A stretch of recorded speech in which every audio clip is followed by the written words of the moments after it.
Dollar. Dirt and money, no soul. Had to go and get it, ain't no time to kick it. Got a stack of flip for my foes. Dollar. Please tell me you can hear me. Don't turn your back and don't neglect me. Just let me know if you need me. Dollar. Let me watch out for my partners. Keep my money long, get my team strong. Let me run away from my problems. Yep, what's good, original crew, man? We're back. Hey, man, we got a body cam for you. Ooh, not body cam. Not body cam. What? We just did a body cam, man. We got a Ryan Mango today, man. Korean college student forces 100 girls to themselves on camera live for his chat rooms. Wow.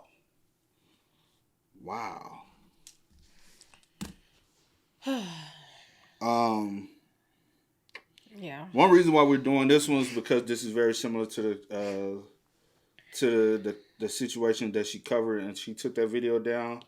And so we decided, we had already reacted to it. As soon as we reacted to it, we saw that they took theirs down. So we decided not to, literally right after we did our reaction, they took it down. But yeah, we decided not to upload. But we did upload it on our Patreon.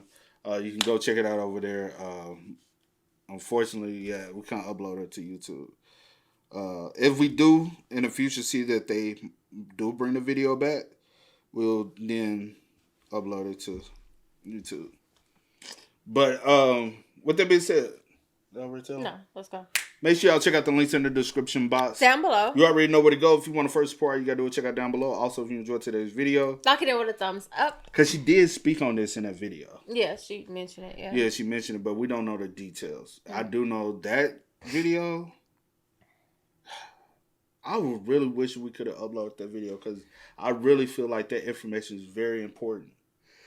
Because I think it's just a lot of people are not aware. Because I went looking to see other people have their video, but it's not out there. Mm-hmm. So, and I think her video was like the biggest one. Bada bing, bada boo. There was no point in any of the officers to even go home and sleep. Their desks are littered with empty coffee cups, cup ramen, and energy drinks. I mean, they're running out of time. So with every case, they inevitably feel a sense of urgency. We gotta catch the robber. We gotta hunt down the killer.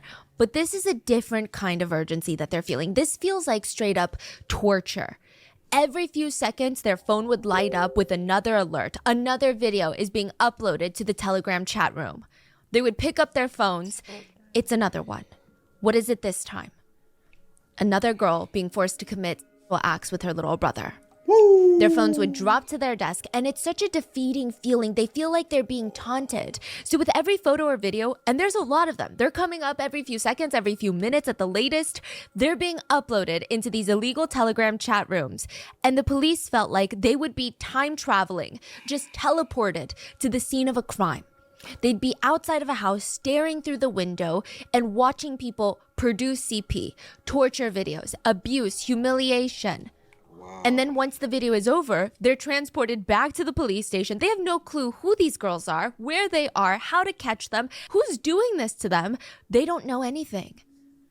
The police had just discovered a few months ago that there was dark web level activity on the surface web. On an app called Telegram, there were organized crime rings all there to distribute real... Oh, that's what... We didn't even know what the app looked like. Only way we just heard about it was with Gideon. We can't even upload those videos on YouTube no more, which I feel like they need a lot more exposure. Mm-hmm. But YouTube is trying to crack down on people who are exposing people of this nature, which is so crazy. CP and torture videos. They first stumbled upon Gotham Room, which is a marketplace for chat room creators on Telegram to market their businesses. I mean, they had all sorts of rooms. So if you went to Gotham Room thinking, maybe I have a niche interest, you do not. They have something for everybody disgusting. Female nurse rooms, female military rooms, middle school girl live stream rooms. Ooh. They have the Lolly Room, which stands for Lolita Room, and those are just rooms that depict infants. Small, tiny infants being filmed explicitly to be shared with depraved watchers. Once you find the, quote, room of your liking, the watchers, the buyers, they'll have to be vetted before being allowed into the Telegram chat room of their choosing. They were saying that they need proof that you're a man. I mean, we're not going to unpack that, but they think that in order to be a man, you need to have a very specific body part. And they want to see a photo of your body part next to your username. Then after providing proof of package, a government-issued ID needs to be sent to the moderators. Wait, what? Then your own explicit video depicting your own wife, sister, daughter, niece, cousin, doesn't matter. That needs to be posted. And lastly, all that would be required is a crypto payment. Then you get sent a link. That link is your access point to that chat room. Once you have that link, you have the power. You can anonymously torture who they call the slaves. The girls that are being blackmailed, threatened, and forced into producing these CP torture videos, you can taunt them. You can threaten them. And for an extra fee, you can get their home address and physically go R-word them. Huh? And that's just one chat room. What? There are hundreds upon hundreds, if not. Man, see, this gonna be a lot, bro. And I ain't think it was gonna be this. Did you expect this? No, but I don't be surprised by stuff no more. But no, I didn't expect it. Not thousands of Telegram chat rooms providing these videos. And just like any other industry, there's buyers, there's sellers, and then there's monopolies. The brand names of the industry, the most sought after chat rooms, they belong to two anonymous creators, The Doctor and God. The Doctor runs The Doctor's Rooms, an expansive network of chat rooms that amass likely over 100 victims. God runs the Nth Rooms, the original torture chambers of the Telegram chat rooms. Now, even though The Doctor has the more profitable business with a wider reach, God has the reputation. Everybody wanted to be in the Nth Rooms. They were more exclusive, more personal.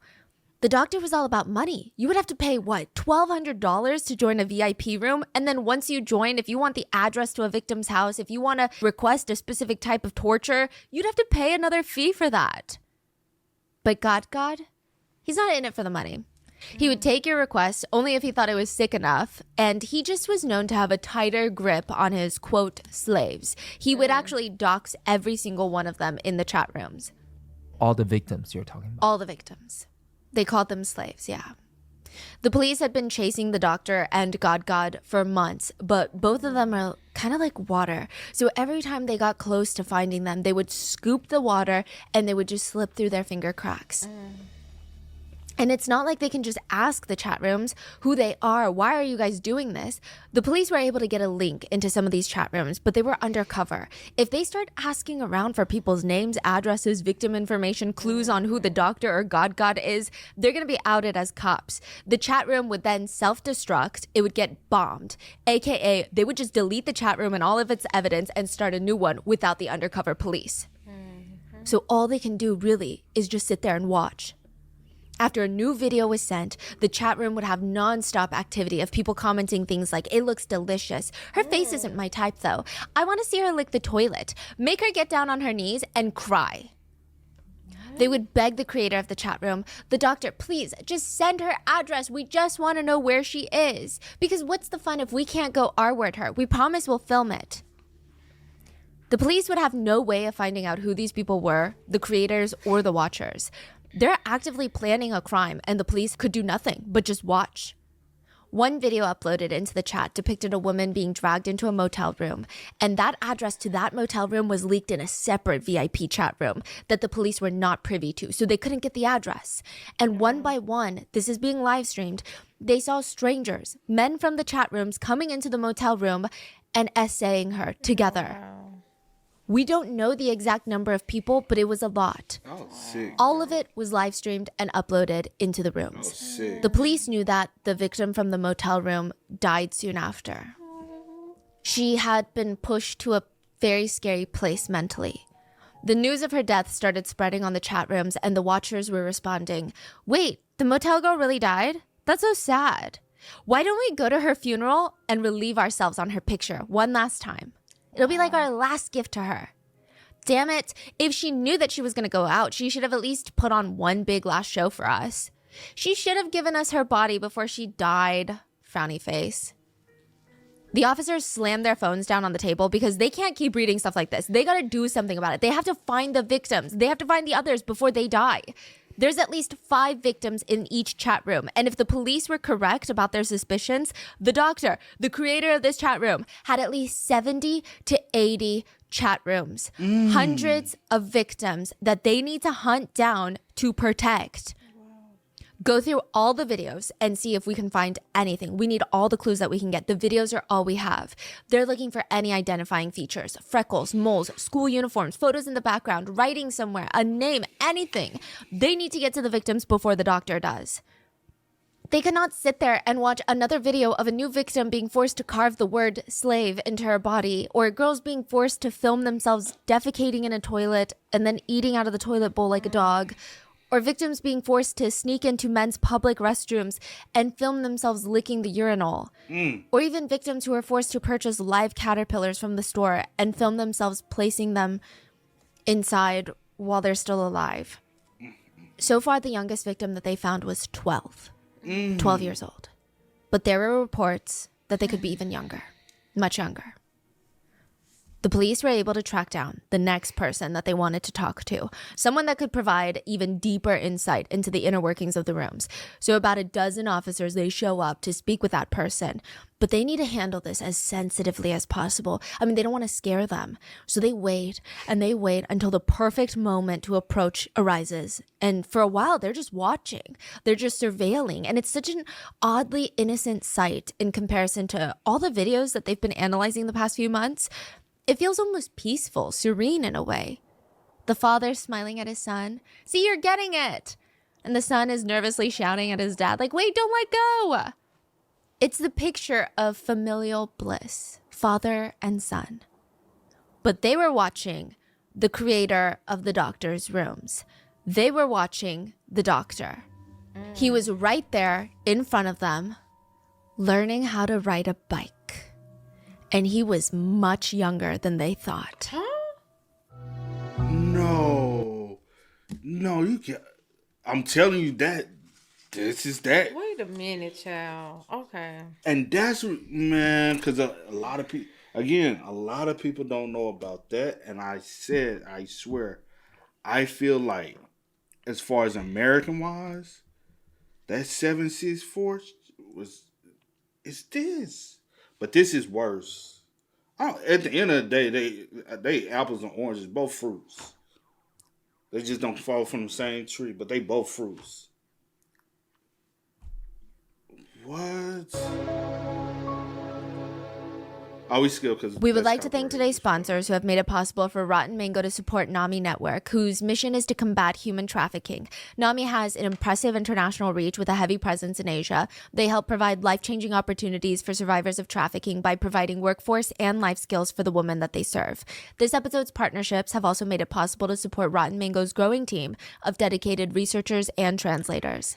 We would also like to thank our listeners for your continued support as we work on our mission to be worthy advocates of these causes.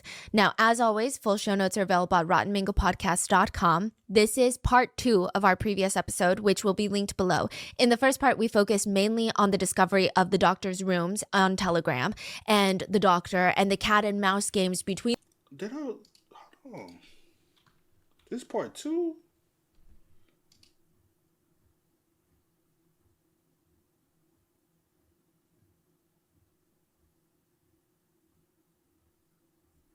This part 1. Yeah, we can do part 2 then. Do you want to do part 1 first? I mean, yeah, we could do part so it can make sense and flow. So you saying go ahead and do part 1? Yeah. I mean, it would make more sense, right, to do part... All right, hold on, y'all. I ain't even got to restart it. I'm just...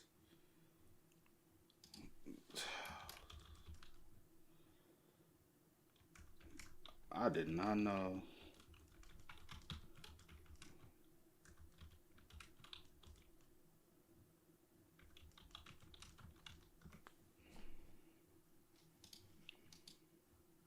Sorry, y'all. I did not know it was a part 1 and part 2. All right. That was a lot, though.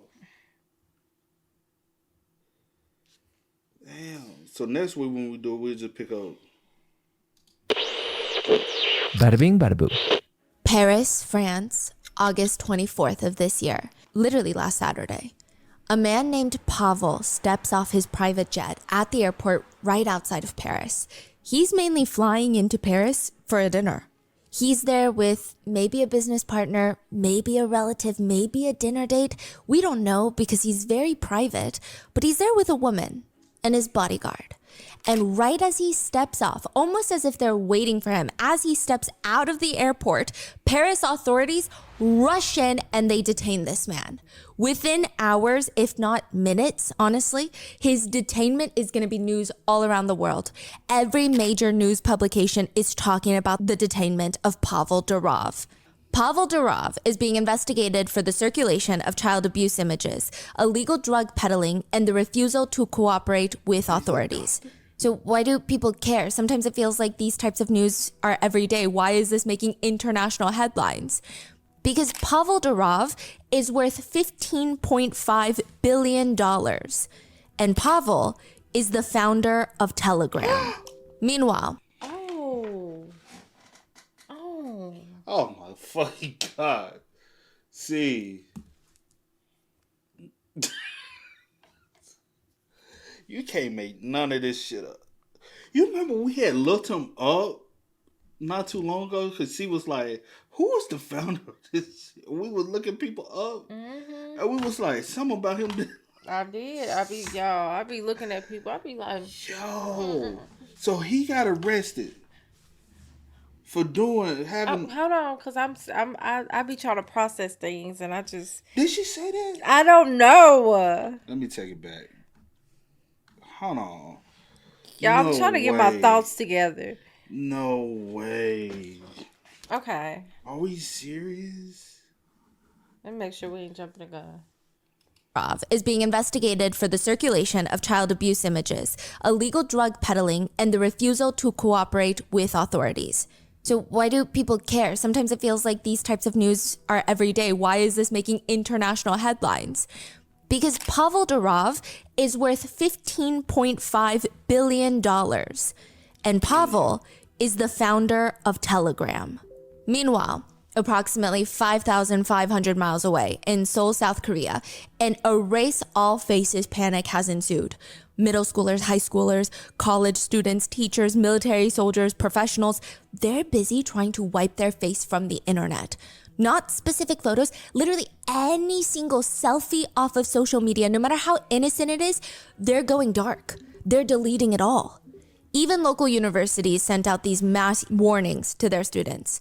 The emergency notification urged students to please remove or avoid posting photos of themselves online, no matter how innocent.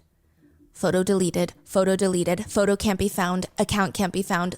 Everybody is just deleting their accounts. One high schooler said, most of the girls in my whole class took all of their photos off of social media. In response, a male university student wanted to help calm down the chaos. He's like, you don't need to be that scared. He posted on the university forum for all the students because he noticed all of the people are just taking down all their photos. He said, read this first. Put a finger down and ask yourself. If you say yes, put a finger down. 1, have I ever been asked out or confessed to? Joke confessions do not count. 2, do a lot of men try to talk to me even though I haven't talked to them first? 3, have I ever looked in the mirror and resented my parents?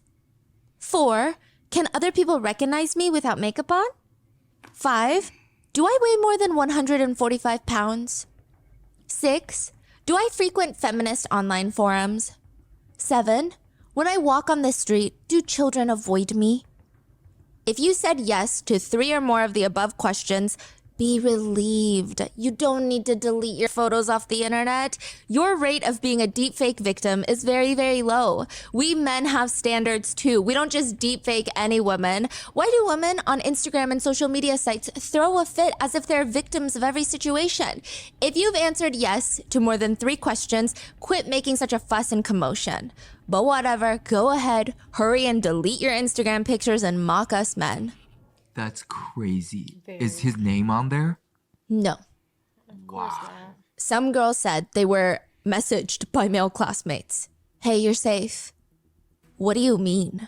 I told you you're safe. They only go after the pretty ones. Don't worry about it.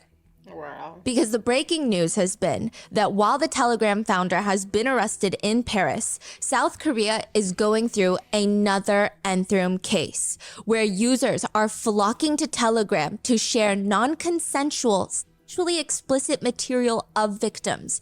We have 2 episodes on the first Antrim cases in South Korea where women and girls. Hold on, where's the fucking first part? Yeah, at this point. Hold on.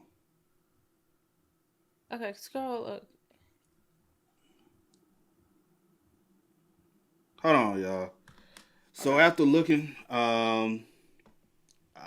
she has removed part 1. Part 1 is not available for us to react to. Mm-hmm. So we're back at part 2.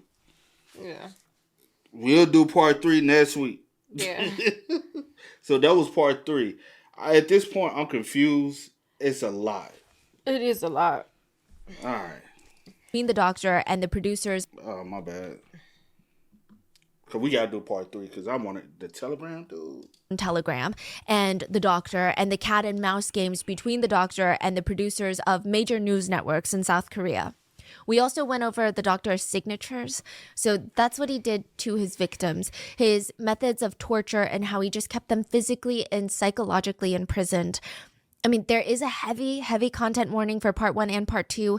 Part 2 also involves the topic of trafficking, essay, and torture of our most vulnerable population. The crimes are incredibly graphic, so if you feel like this case is going to be a bit too much, go take care of yourself.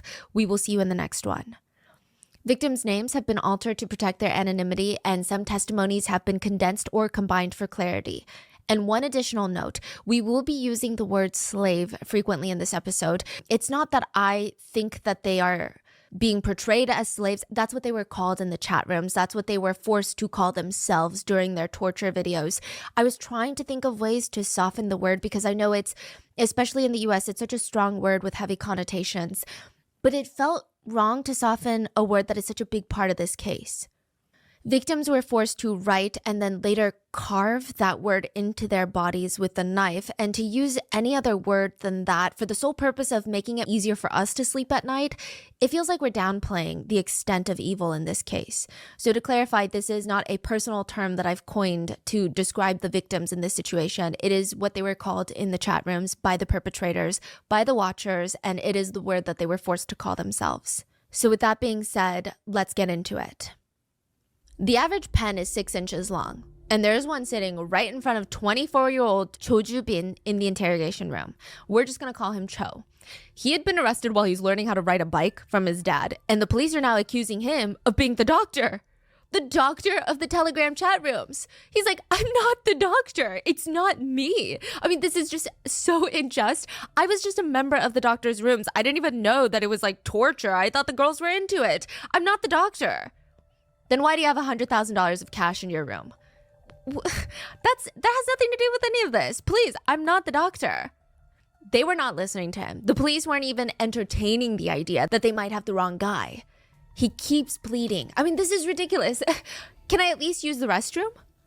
So as Cho gets up, in one swift motion, he pockets the pen on the table and gets escorted to the police restroom. The average pen is 6 inches long. The average throat is only 5 inches. He walks into the empty police restroom and he turns on the water faucet. He's gripping the sides of the sink and he's staring into the mirror. If they're not going to believe him, he's got to do something drastic to get them to see the truth. And bam, he slams his head on the edge of the bathroom sink. Then he pulls back again. His head is throbbing, but he goes again and bam, he slams his head on the sink. He can hear the officers running towards the restroom, so he takes one last breath, grabs the pen from his pocket, and shoves it into his throat. He was gonna die by swallowing this pen. Because even he knew, prison is no place for doctors. There's an insult in South Korea called 일배충. Well, I guess the translation would be kind of like 일배 bug. 일배 is used to describe someone who has no future and is just a pest to society. But the word originates from people who use the website 일배 Storehouse. It's essentially like 4chan, where there are different categories for a person to post in, but 일배 is specifically dominated by incels. It's considered the 55th most visited website in South Korea with 17 million visits a month. You say 55th? Yeah. Now, it's not hard to visit. It's just on the internet. It's not on the dark web. You don't need a password to get in. But once you're in, you feel like the FBI is watching you. So all of the ads on the website, very aggressive cartoon style explicit materials. And even just the post on there, I feel like I'm on a watch list just by spending a full day on there. I mean, I think the best way to throw you into the eBay world is to break down some of the theories and terms that they use. One of the biggest ideas on eBay Storehouse is the dishwasher theory. The dishwashing theory was literally made by eBay bugs to describe the idea of marrying sluts. They think that women who have had more than, 2 partners before getting married are considered dirty dishes. And the men who eventually marry them are dishwashers. That's their job. So these men are beta males. I mean, you don't even get to eat the meal, they say. So on this dish, there used to be a 5-star filet mignon steak. Another man ate it and then left half of it. Then another man came by, ate the rest of it, and now you're just stuck with filet mignon juices on a dirty dish, and that's who you've married, and all day you're going to spend cleaning up that dirty dish. You're going to be left supporting the wife who doesn't even have anything to offer other than her dirty bowl.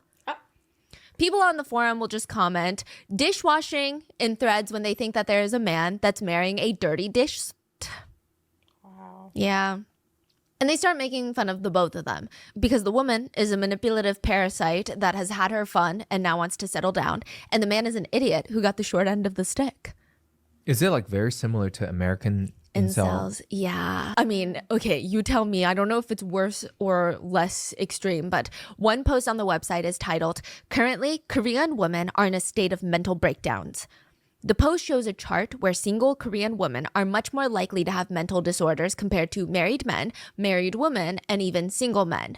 We don't know if this graph is even accurate, okay? It's just like you could make it in Excel. The post reads, "Due to the dating and marriage rate, Korean men have abandoned Korean women." Statistically, I don't think that's true. If women don't get love and attention from a man, they become mentally ill. This is an article? Yeah, this is like a post that they wrote onto the forum. Okay. Yeah, I mean, it's a lot, but the comments under this thread get even crazier. It's a lot to unpack. They read, "If you're over 30 and you're a female, you're basically a manufacturing factory that produces deformed babies. If you still have maybe good face, body, long hair, and a big PUSSY, a few men will still kind of line up, I think, for a 30-year-old woman." Another post is just titled, "Why You Shouldn't Marry a Used PUSSY." Yeah, it reads, "The average age of marriage for women in Korea is 30, and that means they typically have 7 relationships before they get married. If we estimate that she has intimate relations with each of those 7 men 100 times, that means she's likely had intimate relations 700 times before meeting you. Now, if we count the number of pumps, singular pumps, her private area will take over the course of her relationship, we can say it's 500 thrusts in each act. It'll total up to 350,000 times that she's had insertion." Wow. They're Why counting are they doing that? because of that. I think that we can no longer consider this a female private part, but basically a black hole that just sucks everything in. That's what they're saying. Like they're trying to bring up like a big number. Yeah, they're Like, doing, oh my God, look at this number, guys. I don't know what kind of math they're doing, eBay math, right? Yeah, exactly. If you think about it, tens of thousands of little male fluids are already sitting in your bride's privates, and it's pretty much a dried up water reservoir. Damn. I mean, imagine your baby coming out of that. Damn. Do you feel like your life is going to even improve by seeing used privates like that? Bro. One person just commented a gif of an adult entertainer's face while she's in the middle of her performance. And in response to that, someone comments, "I hate big pie pepperoni chest so much." They're talking about the part of the chest. Another reads, "I'm starting to believe the only hope for men is to declare civil war against women and turn them all into war brides." Another comment says, I think the idea that women can only date one man for the rest of their life is kind of ridiculous and unreasonable. Like, the concept doesn't make sense. I say we all just see women's bodies and PUSSYs as public property, and we can all use them together, and we can all make sure that we keep them clean. They even have like their own dictionary. There's something called kimchi girl. and it means who's always angry and serious. And then on the other end of that spectrum, they have the amulang girl. And amulang, which is basically a very dumb way of saying, I don't know. And it's a dumb girl who does nothing but always cries to get out of problems and situations and leave messes for everybody else. Yeah, many of these terms and comments would make their way over to the Telegram chat rooms. Ilbe's storehouse was like a gateway drug to the nth rooms and the doctor's rooms. A few clicks after finding the right people on Ilbe and you're let in on the internet's biggest secret, hiding in plain sight. Easy access, CP, and torture all on the publicly available Telegram, not even the dark web. A few easy clicks and you'll be at the center of the doctor's room. At 3 a.m. in Seoul, there is a large splash near the Yeongdong Bridge. An office worker in his 40s was found dead, floating in the Han River. This would be the 6th person in the past few days to be found dead in Seoul. All self-exits, and all 6 of them are connected to one another.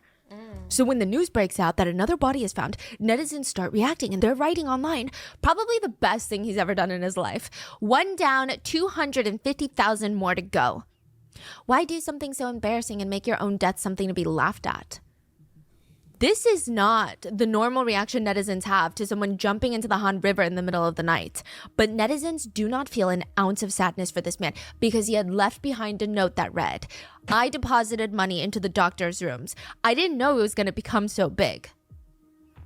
He had been a purchaser and watcher of CP, and all 6 of them that had recently died were connected because all 6 of them were being investigated for being buyers. But I thought the whole thing was anonymous, right? And that's why the police can't catch anyone. The creator, the watcher, the purchaser, I mean, they're all shielded by a veil of anonymity, no? After news broke of the existence of these chat rooms, vigilante justices decided to take it upon themselves to infiltrate these chat rooms. They would gather as many usernames as possible. They would track them down one by one. They would use any clues from any messages that they wrote, their profile picture, any information on their pages. You'd be surprised at how people were tracked down, just in terms of identity searching. One chat room member briefly mentioned what they ate for lunch. And in a message long time ago, and there's like hundreds of people in this chat room, right? To just log down what everybody's saying is crazy. So in a message long time ago, that same username mentioned being in school still. Someone went and searched all the school menus in the city and started cross-referencing with what they ate for lunch with the school menus in the city. They were able to find out which school they went to, and from there, they narrowed it down to who they thought that person was. So obviously, catching God and the doctor are different stories, but through these types of methods, vigilante justices were trying to track down the viewers of the videos. There was a website that started trending in South Korea called Digital Prison. It was leaking usernames, full government names of watchers that were on the doctor's rooms on Telegram and the nth rooms. People were cross-referencing the massive list of names with people in their personal lives. Wives were discovering their husbands were on there. Kids are finding out that their dads are on there. Even 8 teachers were exposed to be buyers of CP. So some hackers. They're not even hackers. Oh. They're like you and me. We just get a link into one of the rooms and we start making an Excel spreadsheet of every username and all the clues that we can gather. They're not hacking anything. Okay. In response to the website Digital Prison, people were jumping into the Han River. They were fleeing the country, and Naver, the Google of Korea, had new trending searches. How to delete Telegram. Telegram, nth room case. Human feces, nth room. Telegram, nth room, delete. Digital analysts didn't even have a second after all of this that their phone lines were not going off. Hello, this is Sam of IT. I will die if this gets exposed. You need to help me delete all this stuff on my devices. He was talking about the videos from Telegram. He had downloaded torture CP videos and he didn't want any of that to be showing.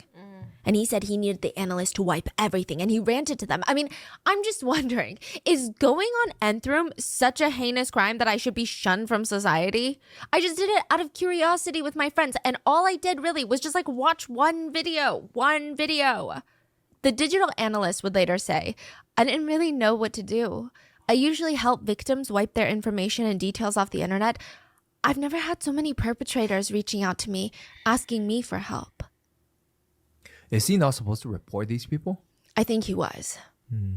Now, a lot of digital analysts in the city were overwhelmed with requests for services because there were an estimated 260,000 buyers of the nth room and doctor's rooms. The public wanted all 260,000 names released. In part 1, we went over the creation of the doctor's room on Telegram and all of the other smaller chat rooms, the marketplaces for people to join on Telegram where they can choose between categories of torture and CP that they want to see, even choose the age groups of CP that they'd like. Then they're guided into the appropriate Telegram rooms that have those things. I mean, we went over that. But I think a huge part of this case is, how the hell is this on Telegram? Telegram is the 6th most downloaded app in the world, and all of the stuff in the nth rooms and the doctor's rooms, I mean, it feels like it belongs on the dark web. But no, it's just like 6-7 clicks away from Google to get there. And I just want to set a quick disclaimer real quick. Telegram is not inherently a bad app, and the majority of people using Telegram are not trying to use it for nefarious activities. So, for example, Ukrainians are said to increasingly rely on Telegram for accurate news and information from on-the-ground journalists who provide real-time updates, but also warnings for people to flee to safety. So I don't want to make it appear as if I'm like demonizing Telegram or saying Telegram shouldn't exist. I think Telegram is one of those tricky applications because when it's used for good, it's used for a lot of good. It provides secure channels of conversation that can be life-changing or even life-saving in times of war. But because of the private and somewhat anonymous features Telegram utilizes, it creates this almost unintentional breeding ground for criminal activity. There are 4 features that make Telegram a solid choice for people who don't want to be tracked, listened to, or watched. First, Telegram lets you create an account rather easily. You do need a phone number to sign up, but once you create your account, you can unlink your phone number. But if you really don't want to be traced, there are a lot of services that will sell you a phone number that's not linked to you for the sole purpose of creating a Telegram account anonymously. Telegram does not require an email or a verification email. It's very simple to set up. And they have a feature called secret chats. It makes it so that Telegram does not save any chat history. If you message someone and you delete that message off your Telegram, and the receiver of that message that you're talking to deletes that message off of their Telegram, it's gone for good. It's not stored or backed up on any of the Telegram servers. It's like that conversation never happened. But even if you haven't deleted the chat from your phone because it's not stored on Telegram servers, even if the FBI, for example, requested Telegram to release those messages, they don't have them to begin with. They don't have anything to give. Not that they would even cooperate. Telegram never cooperates with the FBI. Telegram is basically unmoderated on a central level as well. So on YouTube, obviously, there's moderation in the fact that we can't upload certain things. Same with Instagram, TikTok, all those platforms. Telegram, there's no central moderation. Really? So you can post whatever the hell you want? Yeah. I mean, you could get arrested for it in other ways, but Telegram is not going to take it down. They're not going to censor you. They're not going to say, oh, this is too much for our platform. Interesting. Yeah, and regardless of that, Telegram hardly ever works with government agencies to hand over information on users. They've got a crazy strong privacy policy. So for example, the FBI can subpoena Apple to hand over some message content from iMessages. So if they have a target, they could possibly render 25 days of iMessage lookups from the target number. They could render backups of a target device. If the target device uses iCloud backup, they could acquire all the content from the iCloud backup as well as iMessage backup. Basically, a lot of messages can be seen. You should function at any given moment using iMessage that the FBI could very likely see your text messages. But with Telegram, they do not release any message content. They provide no contact information, even in active criminal investigations. They will only provide an IP address and a phone number in confirmed terrorist investigations. That's it. The founders stated, Telegram will stand for freedom and privacy. Privacy is not for sale and human rights should not be compromised. There is also a self-destruct feature. You know how in Snapchat, when someone sees something, it disappears?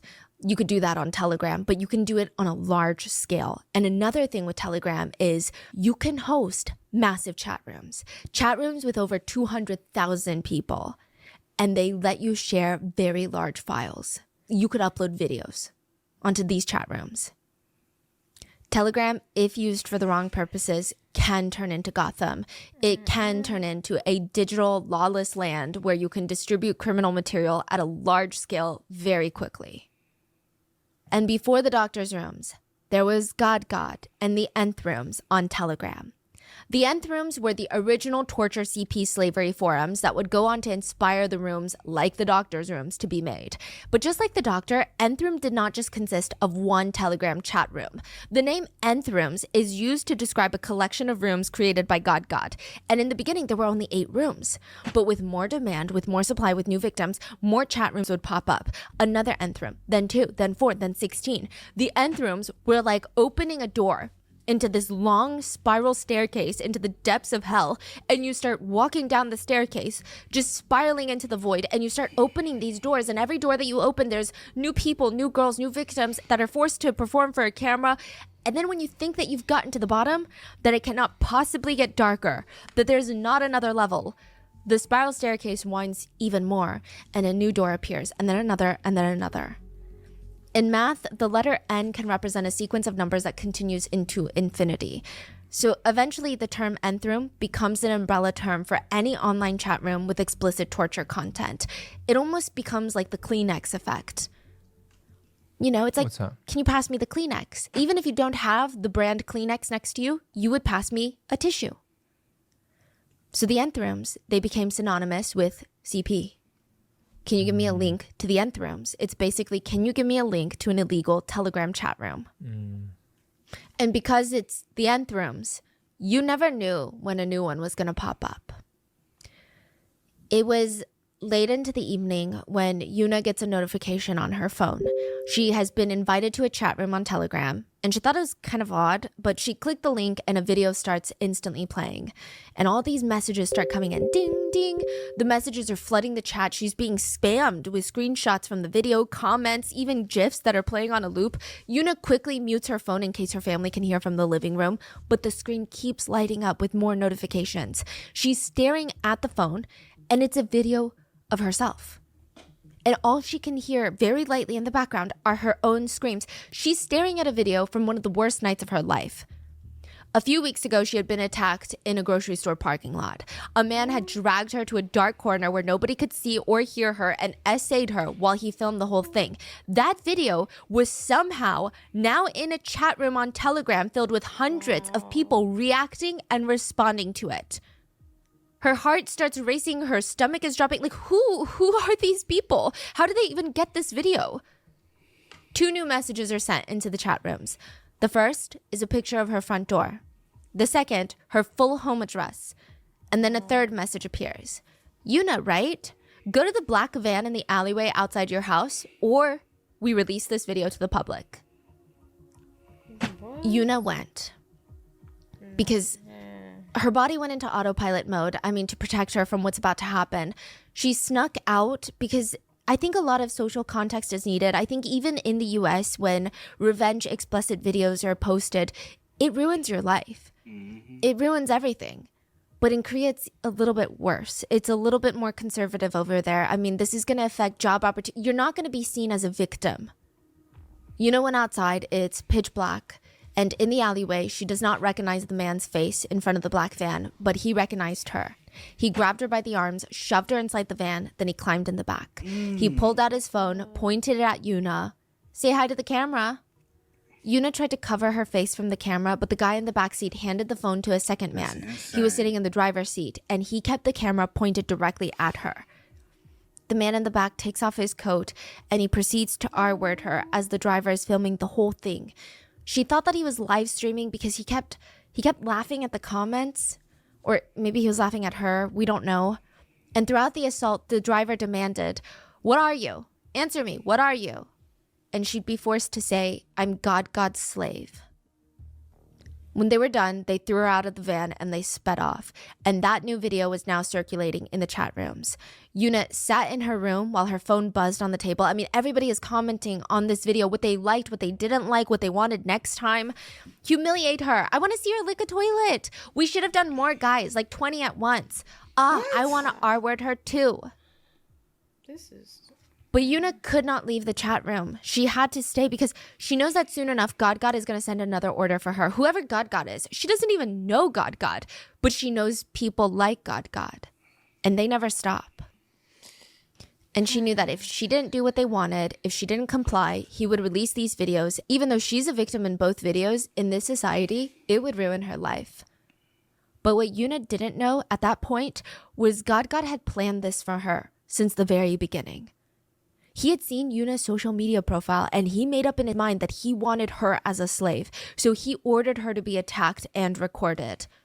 The random attack in the grocery store, the filming of the essay, it was all part of God's plan. They were all planned by God. He had personally hand-selected her to be his victim. And she also didn't know at this point that she was not his only victim.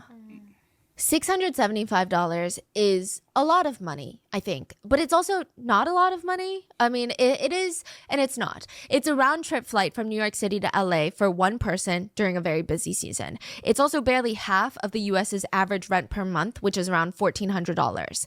But that is how much God made from running the Nth Rooms collectively. One of the biggest, largest marketplaces for CP and torture videos on Telegram. He made $675, period. How long was it?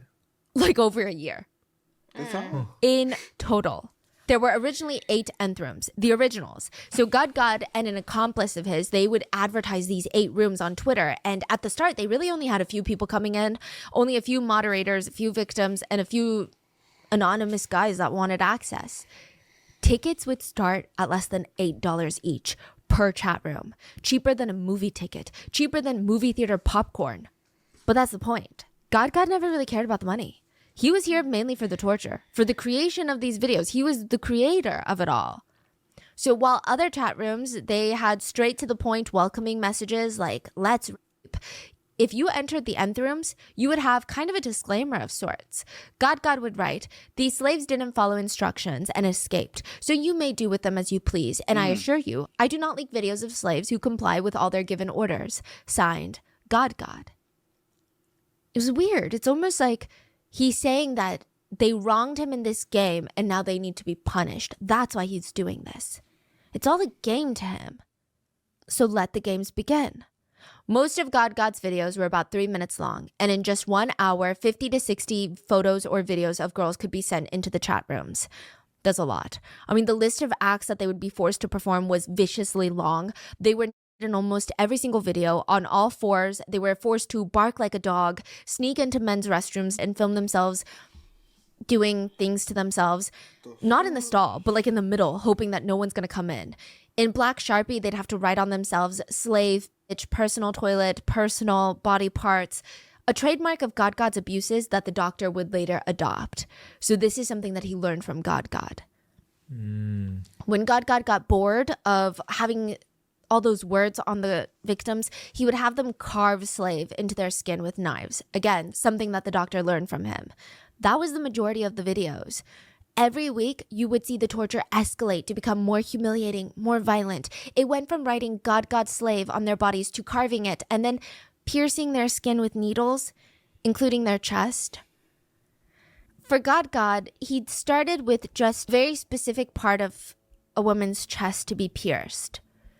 And to do that at home is very painful. To do that to yourself is very painful, but it is something that is done for some people who like it as like a stylistic choice. But of course, these girls, they didn't have a choice. They're victims in this. They were being forced. But he felt like that wasn't enough. So he wanted them to take a sewing needle and a thread and pierce it through their breast tissue and flesh and then pull it out the other end. These orders would be sent to multiple middle and high schoolers. He'd have them grab their sewing kits and pick the largest needle, thread it with string, and grab a chunk of their flesh and just string through.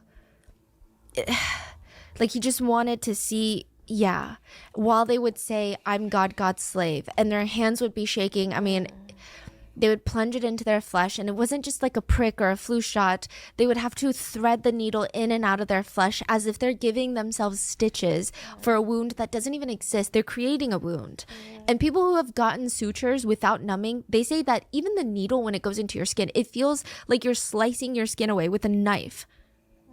Some sources say that God demanded that they used a light colored thread so that he could see that they went deep enough, so much so that the thread would turn deep red. Sometimes after tunneling through the flesh, the needle would come out on the other end and then the red thread would follow, and he would force them to take off the needle, The thread is still in their body. And he would get them to get the two sides of the thread, tie it to a heavy object, and let it just slowly stretch their skin. And it would be excruciatingly painful. He called it the skin stretching torture. So it's like if you grabbed a piece of your belly and then threaded needle through it and then yeah. I mean, the best way I could describe it is if you were to get a belly button piercing and then hang something heavy right off of it. At the height of the nth rooms, God had personally distributed 3,762 videos. This is not including the videos shared by other users. To God, this was not a business or a day job or even a way to make money. It was his hobby. And if nobody wanted to play with him, he would make them play. God would later say himself that he started the nth rooms so he could relieve his stress. And I guess viewers could tell that he's not here for the money, because during the peak of the nth rooms, they were the gold standard in the Telegram chat room world. Watchers could be in every other chat room that was filled with hundreds of heinous videos, and they would still want to get a link into the nth rooms. God was to these depraved people a legend. And that's when God decides, I'm going to retire. I'm going to disappear at the height of the nth rooms. Nobody knew why. He contacted one of his victims out of the blue and said, all of my actions were part of a game. I'm not trying to ask for forgiveness or asking you to not report it to the police. I don't care. I'm just contacting you to let you know that all the behaviors that you engaged in were just part of a fun game for me. People that I posted on the nth room was because they ran away from the game, and I had to give them a punishment, you know?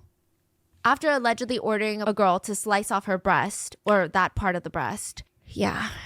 God left one last message for her before he vanished. And he told the victim, well, that was fun, but I have to go now. I have to go play Maple Story, which is notoriously a game that younger people play.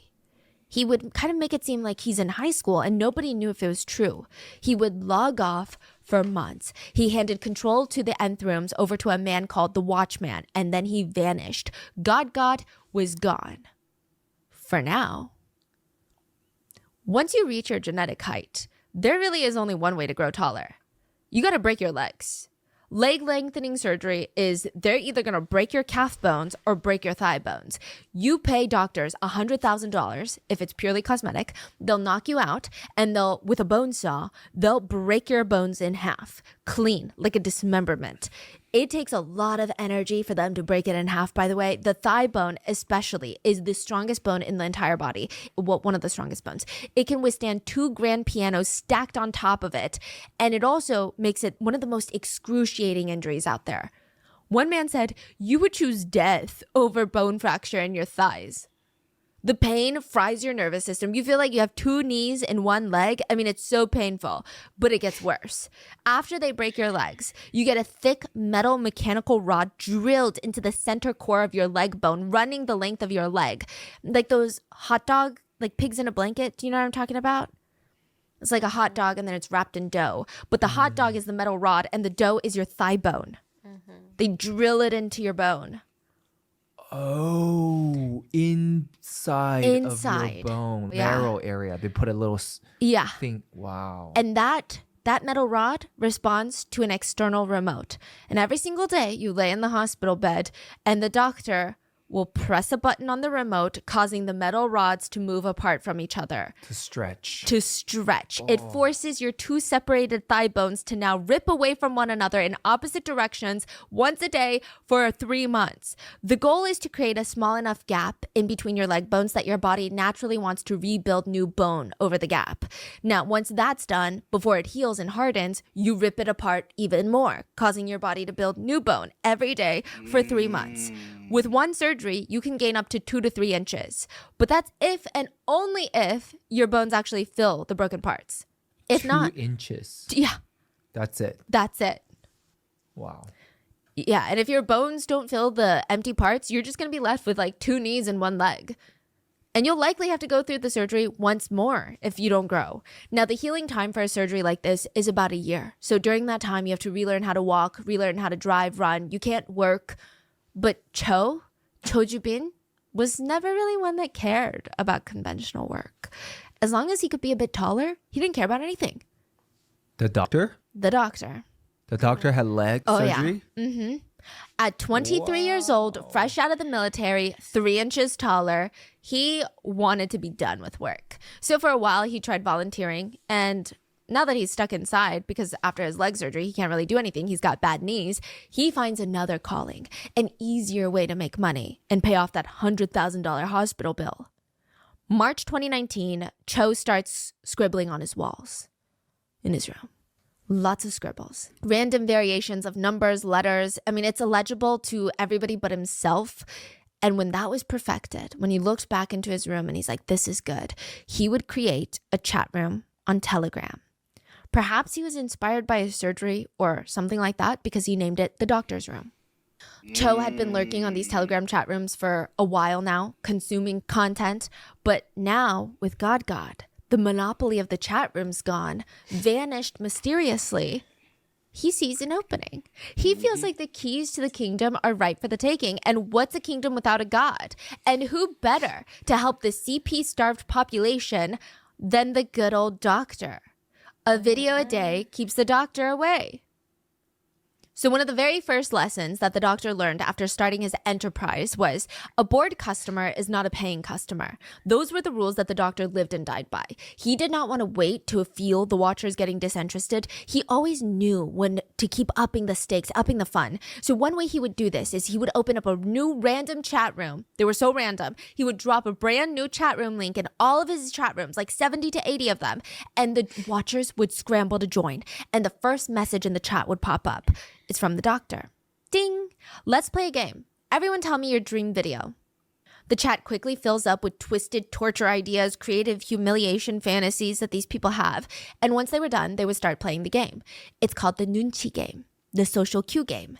So the game involves counting from 1 to however many people are playing. You have to count in chronological order. So each person must say a number once, but they cannot say the same number at the same time as somebody else. So usually it's in person. You're in a circle with all of your friends. Let's say you have 30 friends. Now you're going to glance around and nobody's talking. Then you go 1. And then you glance around and nobody's talking. So you 2. You blurt out the numbers, hoping that nobody says the same number at the same time as you. Otherwise, you lose. You're eliminated. You also lose if you're the last one to say a number.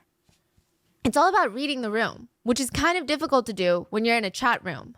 So the doctor would have the watchers play the Nunchi game over and over again until they picked a winner, and they would get a piece of content of their choosing. So if they wanted a, quote, slave to do a certain act of humiliation, or if they wanted the address to go where that slave, they would get that for free because they won the Nunchi game.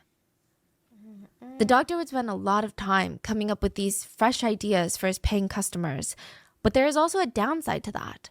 The problem with being such an ambitious business owner is that in the name of profits, sometimes you cut corners with safety.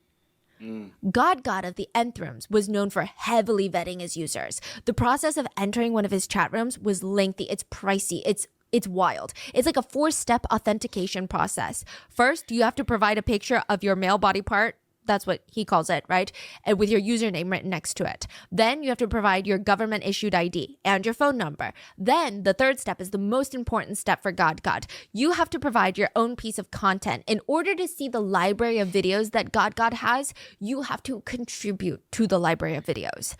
God encouraged people to film their own daughters, cousins, nieces, sisters, explicit videos of them to get access into his room. And once they passed those 3 steps, the final step was an entrance fee. $8. An arbitrary number that means nothing to him. It's the price of a Big Mac with a large fry and soda. The doctor's vetting process was flipped. He would get an ID from the watchers, but the most important step for him was the payment. His rooms would start at $187 and go all the way up to $1,200. And that's just the entry fee. If you want additional bespoke, tailor-made content, there would be a fee for that as well. But the problem with the doctor's method is that guess who else has access to money and fake IDs? The police? Yes. The police had infiltrated the chat rooms. They were in the doctor's room. They're there watching, analyzing, waiting. They're logging every piece of single content and message, just waiting for someone to slip up. I mean, come on, make a mistake. They just need an identity or even just a clue, a lead to catch the doctor. But instead, they're going to catch something else. The police are staring at a new video that had been released in the chat rooms. It takes them a moment to understand what they're looking at because they're so used to seeing torture videos show up on this feed, and this one was almost disorienting. It was of a fully clothed girl filming herself walking into a building. They look up from their phones and they're like, what is going on? The background of that video looks like here. Earlier that day, a girl had walked into the police station to report all the things that she had endured from the doctor and his chat rooms. The police had taken her to a back room to take her statement, but they had no idea that she was recording the entire thing. The entire video was uploaded to the chat room.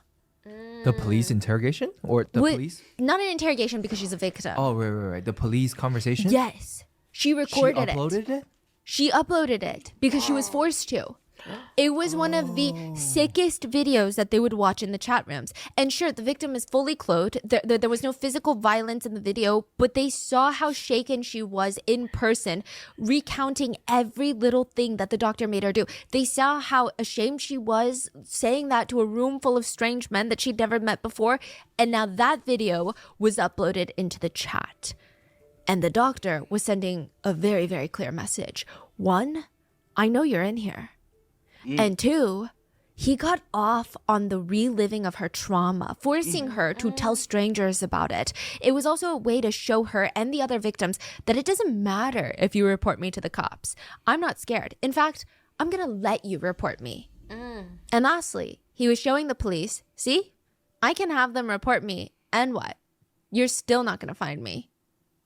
And the worst part of it was true. They knew nothing about the doctor. I mean, it seemed like he knew everything about them. He even had this knowledge room, which is like a separate chat room with a notice that read, you must be aware of the concept of police profiling. There were step-by-step methods provided for watchers, instructions on how to avoid being investigated, tips on creating new identities, using common words as nicknames to make it harder for police to track you, using anonymous sites, compressing files with a strong password.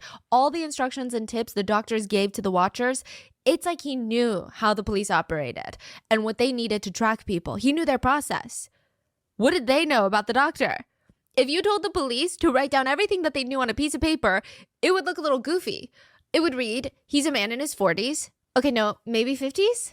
Perhaps he's a writer, office worker? He's well educated for sure. In messages, the doctor would taunt the police and he would use these traditional Korean words that most young people don't even know about.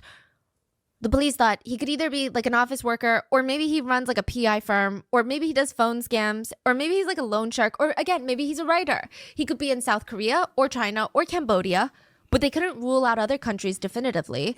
So basically, they had nothing on the doctor. The doctor might as well have been one of the 12.9 million men in South Korea or one of the 4 billion men in the world. But that's okay, because everybody loves a good underdog story. Within a week, a new Telegram user had risen to the ranks of one of the chat rooms, enough so that they were given the honor of managing one of the doctor's rooms. He became an accomplice. And it's very interesting because he just popped out of nowhere. He joined the chat rooms July 2019 and his username was Rabbit. And within a week, he's given a chat room. The chat loved him. I mean, at first he would say these disgustingly bold things. He would say things like, oh, I don't do girls over 12. I also have videos of myself doing an 8-year-old. I'll post those later tonight. What? But there was just something off about the Rabbit. Other than the fact that he's in a CP group chat with a bunch of other men, the other guys were able to pick up on this weird energy, like right away. It's like he studied the chat rooms to figure out the right things to say. He spoke like everybody else. He commented most of the same things. He used the right Ilbe slang, but it's like he just did it a little too often. If you're chatting with someone on Telegram, it lets you know when they're online or when they're last online. And Rabbit's status was always online all the time, just blinking. Even if there was no activity in the chat, it's like he's always watching or studying what to say. Why is he always online? And the most annoying thing was he would ask the chat to hang out as if he's in a fraternity or best friend group chat. By the way, any of you losers want to meet up tonight? No one would respond because like in real life. Yeah, exactly. Because at the end of the day, it's all supposed to be anonymous. The other chat members were so suspicious of him that they were convinced that either A, he's super weird, or B, he's an undercover cop. You already know Their who he is. suspicions would only grow when Rabbit would send pictures of Starbucks that he was at and like what station he was at. And he'd be like, hey guys, if anyone comes to this Starbucks right now, coffee's on me. Yeah. Hours would pass, nobody would show up, and then Rabbit would double text into the chat, why did nobody come? 2 chat room members responded, it'll take me 6 hours to get there, you R-word. Haha, enjoy your coffee alone, bitch. Rabbit realized since he was new, maybe he needs to earn their trust. Maybe he's like, well, of course they're not going to meet up with me. They don't even know who I am. So Rabbit texted, I'm a real guy. I started college a year ago at Cheonnam National University. I swear. No response. My vision is bad. It's like a -3. Look at my medical record. He texted a picture of his medical record without his name. No answer. Rabbit would send another picture into the group chat. Guys, can you believe I failed my physical for the military? I had blood in my urine. No answer. He sends another picture of his medical records. Guys, look, they want me to go back to take my physical. I'm going to be at Chosun University Hospital on August 8th. Anybody want to come? No respond. What? I mean, at this point, the rest of the chat is suspicious. Like, why is he being so direct? Why does he keep trying to meet up? Why does he not get the hint? And then one day, Rabbit disappeared. His account was no longer active and he stopped sending random texts. Rabbit was at the police station. And everybody thought, because he's a cop. But he wasn't. He was there telling the authorities absolutely everything that he knew about the chat room. Turns out there was an undercover cop in the group chat, but it wasn't Rabbit. The police had a burner account that was flying under the radar. It was basically incognito. They weren't commenting anything. They weren't doing anything. And they weren't being suspicious because Rabbit was always taking all the attention. And it just so happens that Rabbit had doxed himself with his own medical records, provided evidence of distribution of CP, as well as a full confession. Wait, so what's his deal? He was just overly excited. Yeah. That's crazy. The police finally had their big break. They caught a rabbit. So far, all the police had in their hunt was a rabbit. But JTBC, a giant news network in South Korea, was hunting a whale. A crypto whale. So if you remember from part 1, 2 of the biggest South Korean news networks, JTBC and SBS, they released episodes exposing these chat rooms. Nobody knew who the doctor or God was, but the producers had interactions with the doctor. If you recall from part 1, the doctor liked to play games with the producers. He was very confident that they would never catch him, and in an attempt to make the chase more fun, to make the game more fun, he tried to level the playing field. He showed the producers his crypto account, where he collects payments for the rooms. Then he forced a deal on them. He told them if they air the episodes, he will create victims for them. The news network's very own victims. Before SBS aired their episode, they received a video of a young underage girl fully unclothed with nothing but a plastic bag over her head and red string tied around her neck. She told the producers if they air the episode on the chat rooms, she's gonna light herself on fire in front of the headquarters. SBS aired the episode. They were able to locate the girl and secure her safety. Now, JTBC received a similar threat. If they air the episode, the doctor was going to dox a new victim in all of his chat rooms, not just his VIP rooms. Thousands of men are going to see this victim's home address, her full government name, all of her details, her work address, everything. And what happens when all those dangerous men find it? Well, that would be on JTBC's hands. That's what the doctor said. So this time, they don't have a victim photo or video to go off of. There's no way to secure their safety. The victim's not made yet. But JTBC aired the episode anyway because they felt like what they had on the doctor would finally bring him down. When JTBC's episode aired, the doctor's chat rooms were crazy active. They had made these episode releases an event. Everyone would grab dinner or lunch, sit down, live watch the show, and comment in the chats about it. They'd be like, ding, it's on. This is going to be fun. They're talking bullshit from the start. God, they don't even know they're victims. She's God's slave, not the doctors. Isn't she in the 5th room of the nth rooms? I feel like I recognize her from there. This is so dumb. They think that she's one of the doctors. So nobody even was worried. No. Huh. Oh, here comes another one. This one's actually the doctor's. The doctor, you got way too many slaves. The doctor would join in on the fun. Look, they're calling me a hikikomori. That's fucking hilarious. Those are the phenomenon where people don't leave their house for years. The Korean police say that they're going to catch me. Yeah, well, we'll see about that. While the episode focused on victim stories and like the depravity of their crimes, the chat was filled with just jokes to the reporters. Hey, journalists, if you're in here watching this right now, thanks for making us famous.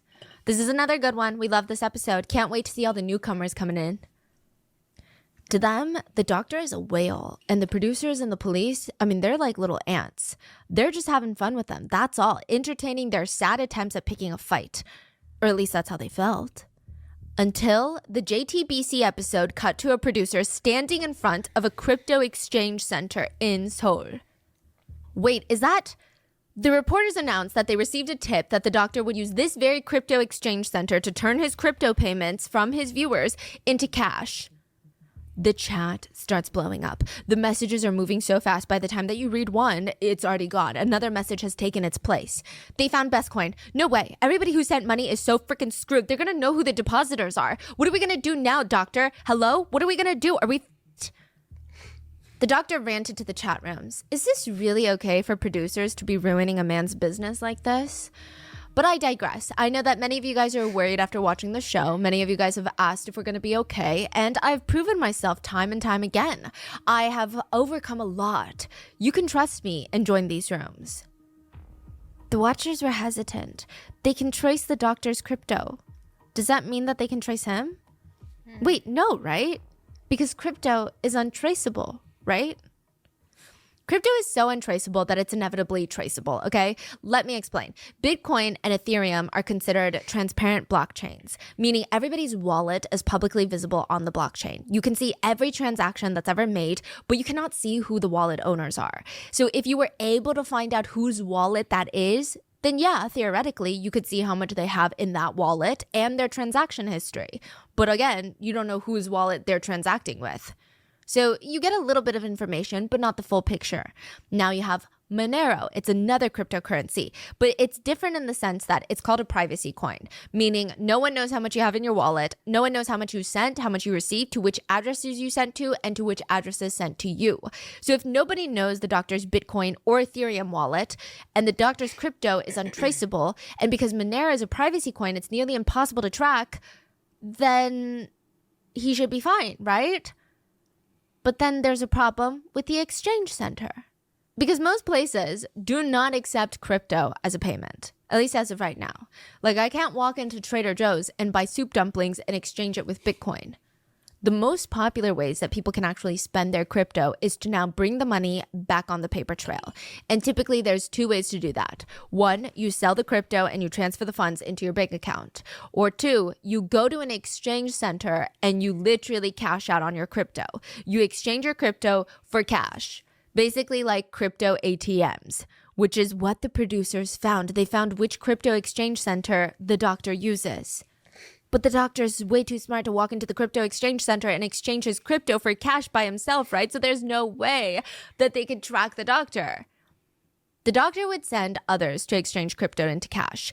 In the Korean crime world, it's called a money 던져. So it's like a money throw, if you will. So the doctor will send out a little bit of crypto to all his little errand boys. They will go exchange the crypto into cash at the exchange center, drop off the cash for the doctor at a specific drop point, and then for their work, most of them would receive free access to torture videos. Which, if they know which crypto exchange center the doctor uses, does that mean they can follow the doctor by following the money? Mm-hmm. It was enough for the police to get a solid lead. They knew about which exchange center, and now they had a tip come in that the doctor had a favorite errand boy that he liked to use for throwing money. A 9-year-old boy.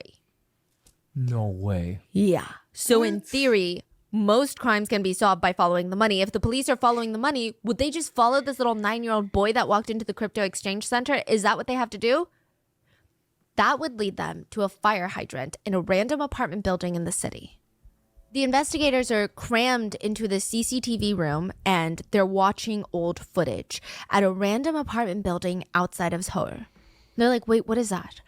So everybody's leaning in and they see this pixelated figure inside of the elevator.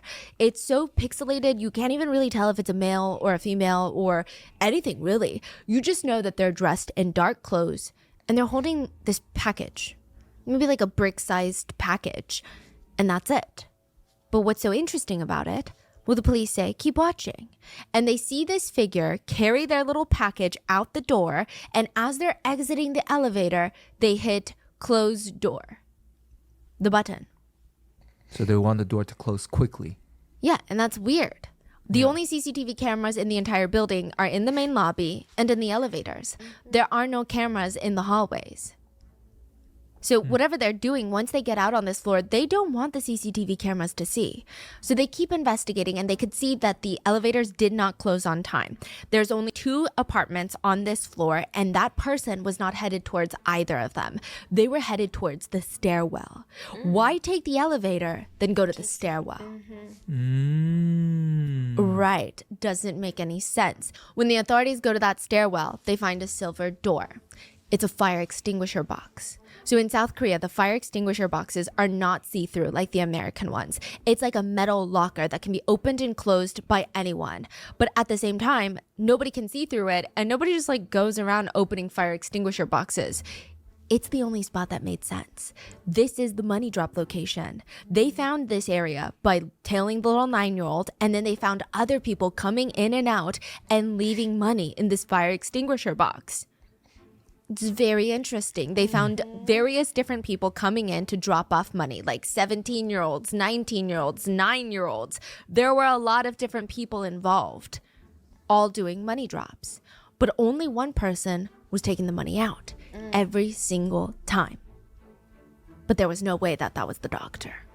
Because the police were looking at a schoolgirl with a brown brick-like paper package in her hands, headed out. She's the only one that took money out of that fire extinguisher box. It was a girl. A little girl. When they follow her with unmarked cars, plainclothes officers, the hunt is on. They follow this schoolgirl from a distance. They watch her hand off the brown package to another guy, and they both immediately separate. So now the majority of the officers are tailing after the guy because he's the next link in the money drop. Like, the girl's just going back home. The guy has a baby face, a rice bowl haircut. The police hoped that maybe he's 1 or 2 links away from the doctor. They think that they're going to catch the doctor today. And immediately after taking the money from the schoolgirl, the guy, let's call him Guy 1, takes the money straight to another guy, Guy 2. Guy 2's a bit older. Maybe this is the doctor. But as the police watch, they realize Guy 1 is not passing the money off to Guy 2. Guy 2 is giving Guy 1 more money. The money ends with Guy 1. Guy 1 shoves the package into his bag and walks over to a booth where people are protesting. He chats with a few of the protesters, and they pass him a clipboard, and he scribbles on it. On it, it would read, name, Cho Ju-bin, birthday, October 14th, 1995, and his cell phone number. The police went from having nothing on the doctor to having his full name, date of birth, and phone number. Damn. Wait, what is he doing? He's signing a petition. To do what? To petition? It's like one of those like petitions of like, please climate change, petition. He signed a petition. For no reason. Huh. Yeah. And they knew this has got to be the doctor. He was the end of the money link. The money was never passed off. They kept watching him. It ended with him. Authorities locate this man's house and they start staking it out. Now, they can't barge in because he could easily delete Telegram or even log out, which again would delete all the evidence. He could throw all of his phones into the toilet. He could destroy things. They would have to arrest him while he was out of the house to make sure that they could preserve all the evidence that was inside. March 16th, 2020, like a year after he starts his Telegram, the perfect opportunity comes. Mr. Cho is going to teach his 24-year-old son, Cho Ju-bin, how to ride a bike. They did not know they have a full audience. He's learning how to ride a bike because he has to relearn how to do all these things because of his leg lengthening surgery. This is crazy. Yeah. There were about 40 police officers working to catch his every movement. They had officers nearby the subway, the bus routes, another group sitting near his home. And right before Cho and his dad entered the house, they were stopped by the police and arrested. He was brought into the police station where he argued, I am not the doctor. And then he tried to swallow a pen and die. Yeah. I mean, the police had so much evidence against Cho, though, and he knew it. He very quickly, same day, admits, you know what? I am, in fact, the doctor. We want to know about the cash that's stuffed into the shoe boxes, the crypto wallets, the second phone that we found squeezed in between your couch cushions. What's the password? To what? The second phone, what's the password? Sushi. Excuse me? I want to eat sushi. I was going to go eat sushi with my dad, but you arrested us after our bike ride, so I didn't get the chance to eat sushi. If you get me sushi, maybe I might tell you my password. Wow. After sushi, he was too tired to let them know the password. The next day came around. Tell us a password. 짜장면. Black bean noodles? Doctor nodded. The day after, it was burgers. For 30 days, it was like he was asking for a different food each time. He never told them the password. The authorities would actually find the password themselves. One of the first things that the police noticed when they searched Cho's house were the writings on the wall. Literally, his entire bedroom was filled with scribbles all over the walls. And they didn't seem like scribbles of someone who had lost their grasp on reality and they're like losing their minds. This felt very intentional. Like the scribbles are meaning something. Like the numbers and the letters, they all point to something. And they did. I mean, the police just didn't know what. They didn't spell out anything that they could string together. So when Cho didn't give them the password, they went back to the writings on the wall. Maybe he hid the password somewhere here. But where? I mean, the probability of us finding the password is just like slim to none. I mean, he's still going to be a creature of comfort, though, of convenience. We all are.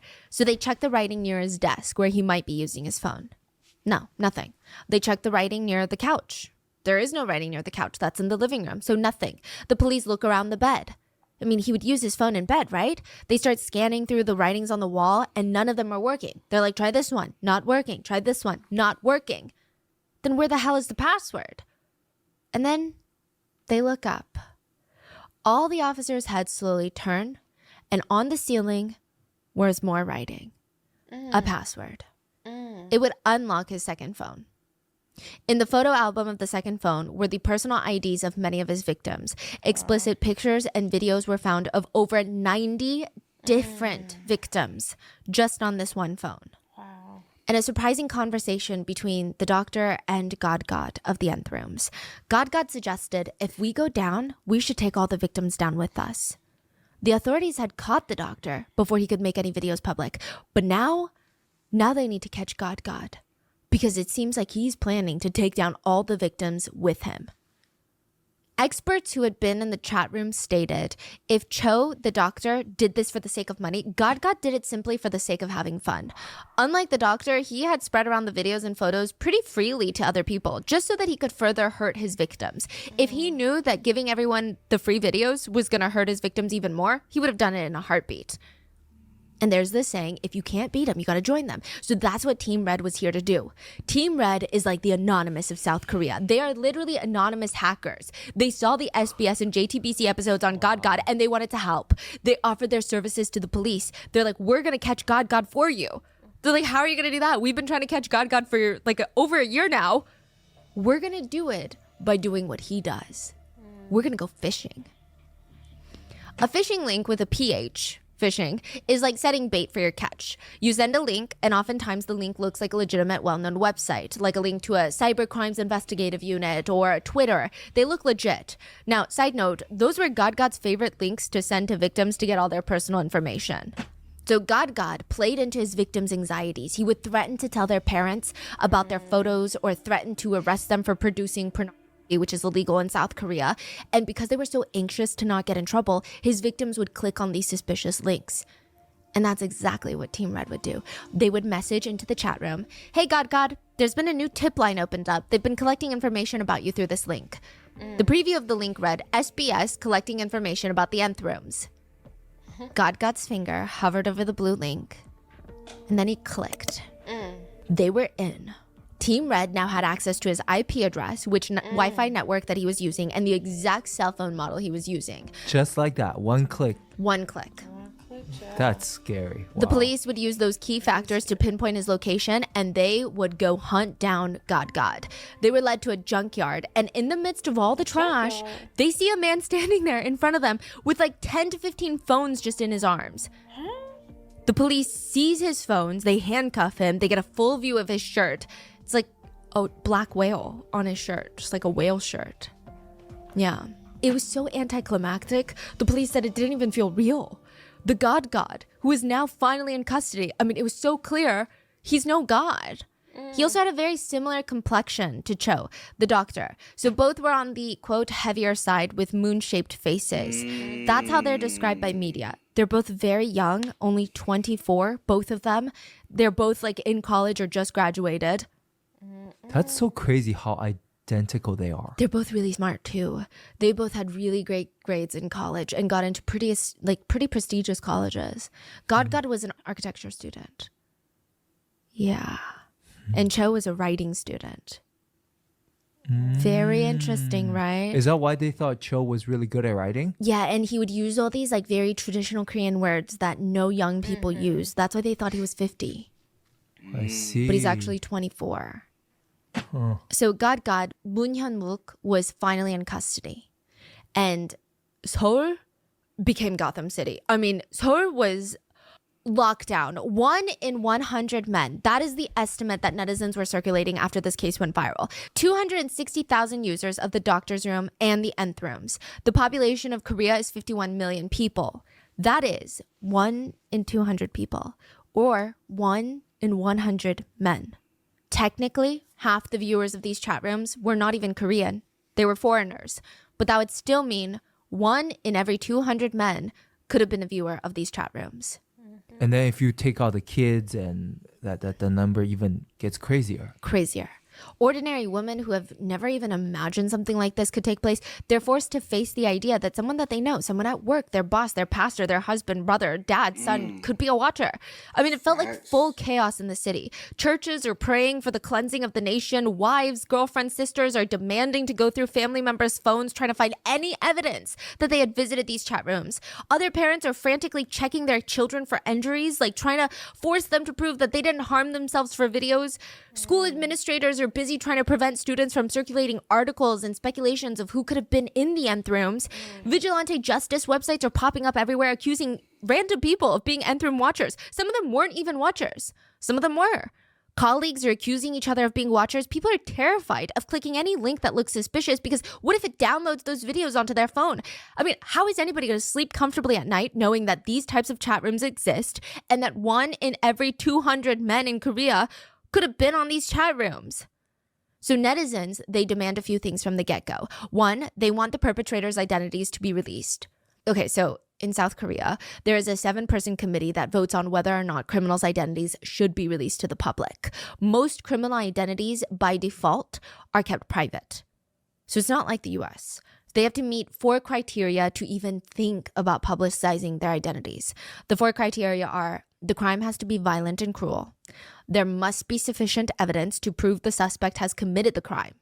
Disclosure of the identity is for the public good. And the suspect has to be an adult. So those 4 things. Second, they want all identities of all watchers, of all users of the chat rooms to be released. And third, they want the perpetrators to get the book thrown at them. They want them in prison for life. First request, release all identities of all the perpetrators. This part was a bit convoluted and not that pertinent in the grand scheme of things, but the doctor's identity was actually revealed because the police told the press that they're going to do a COVID test on an inmate who is suspected of being the doctor of the Telegram chat rooms. At that point, the press didn't even know they made an arrest. They just made a press release that there was an inmate that they need to test for COVID. And his crime is being the suspect for being the doctor of the Telegram chat rooms. So the press is like, we didn't even know that you made an arrest on that. So they start going crazy. Like, why would you hide this from us? Why are you hiding his identity? People were rioting on the streets. A petition was signed by over 5 million people to release the perpetrators' full identities and even the watchers' identities. God, Moon. You think they should release? They should. Yes, I do. Because at the end of the day, Yes, these are the, like, you got to think about the crime they're committing. Even though they're committing the crime, no crime in this situation is worse than the other. But it's like y'all was actually going over there being physical. Yeah, but yeah, I think they should. Cause y'all like same way they arrested y'all. Cause also we don't know which ones actually went over there and did it. So release all of them. Was brought to the public for the first time after his arrest, and his face was publicized, his name was publicized. There were cameras flashing around his face. Reporters were asking him, would you like to say anything? I want to tell the victims and their families that I'm sorry. What was the purpose of your crimes? I think that I had corrupt ethics. What's your relationship with Cho Ju-bin, the doctor? I don't know him. 피해자분들과 피해자 가족들에게 죄송합니다. 왜 어린이 학생들한테만 네, 죄송합니다. 지금 얼굴 공개했는데 신경 어떠시? 후회스럽고 죄송스럽습니다. As the police escorted him into the car, he would just repeat, I'm sorry, I'm sorry, I'm sorry, all over again. But it's so empty. He would even argue, well, I only received $675 for the videos. So it's not that big of a deal. I didn't even make a lot of money. That made him worse. Yeah.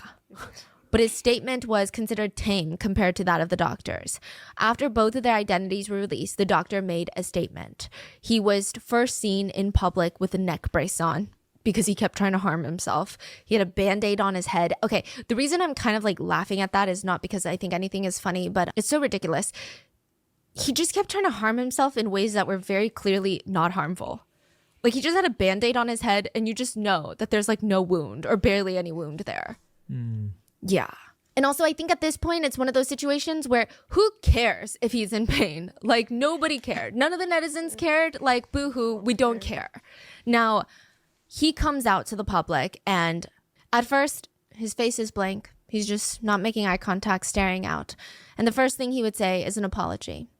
But not to the victims of the chat rooms. He would say, I genuinely apologize to everyone who has suffered harm because of me, including JTBC President Son Seok-hee, Mayor Yoon Chang-yeon, and journalist Kim Moon. This is a different one from the last episode. Different journalist.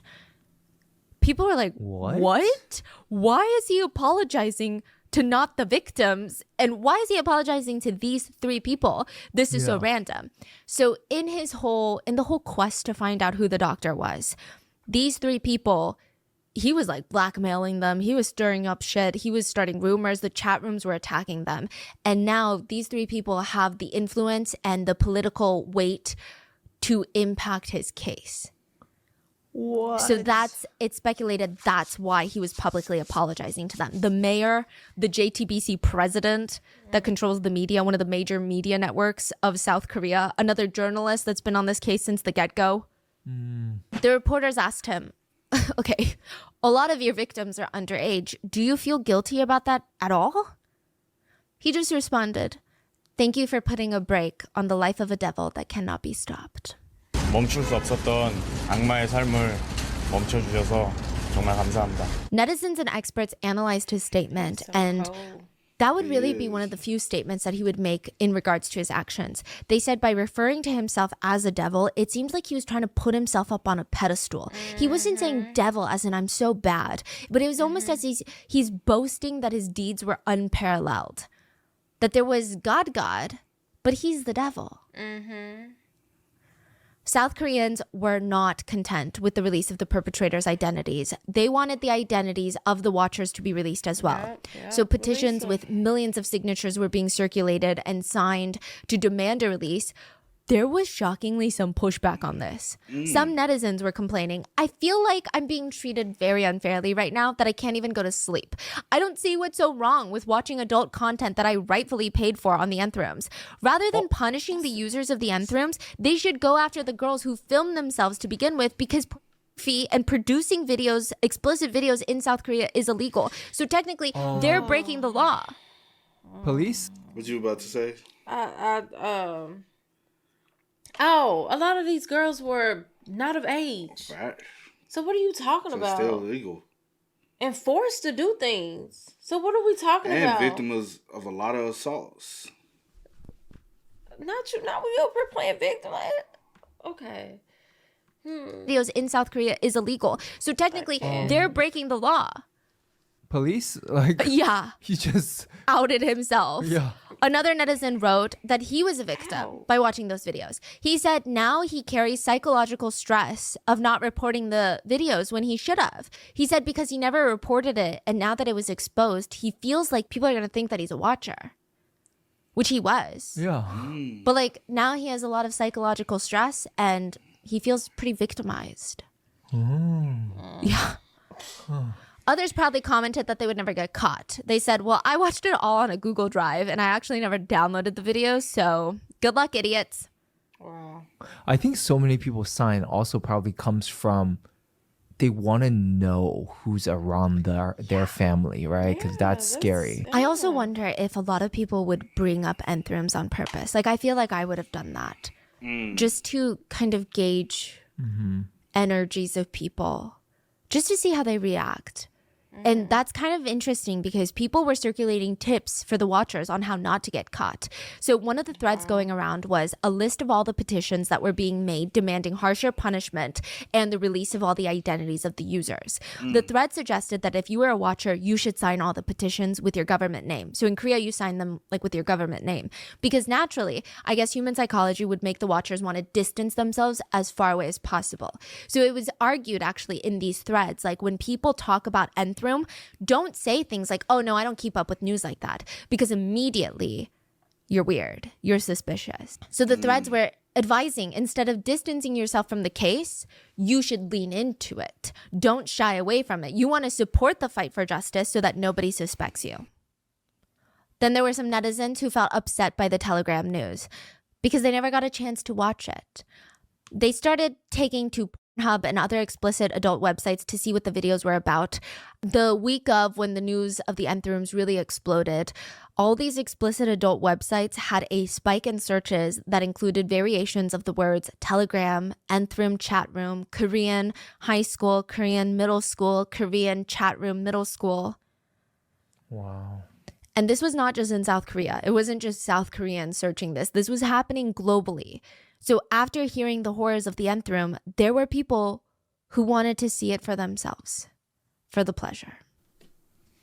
When the trending searches were exposed, netizens were freaking out. They were commenting, can't they track the people who search for that too? What the fuck? These people need to stop pretending to be human. You guys are all disgusting. Why are they even alive? Like, really, this is insane. You must be out of your minds. A netizen would create a Blue House petition asking for the creation of a cybercrime division, harsher prison sentences for offenders, and the need for joint internal investigations for these crimes. It would get over 100,000 signatures very quickly. Now, one congressman would say in response, does every petition have to become a law? Another politician was asked about... Motherfuckers a little weird, bro.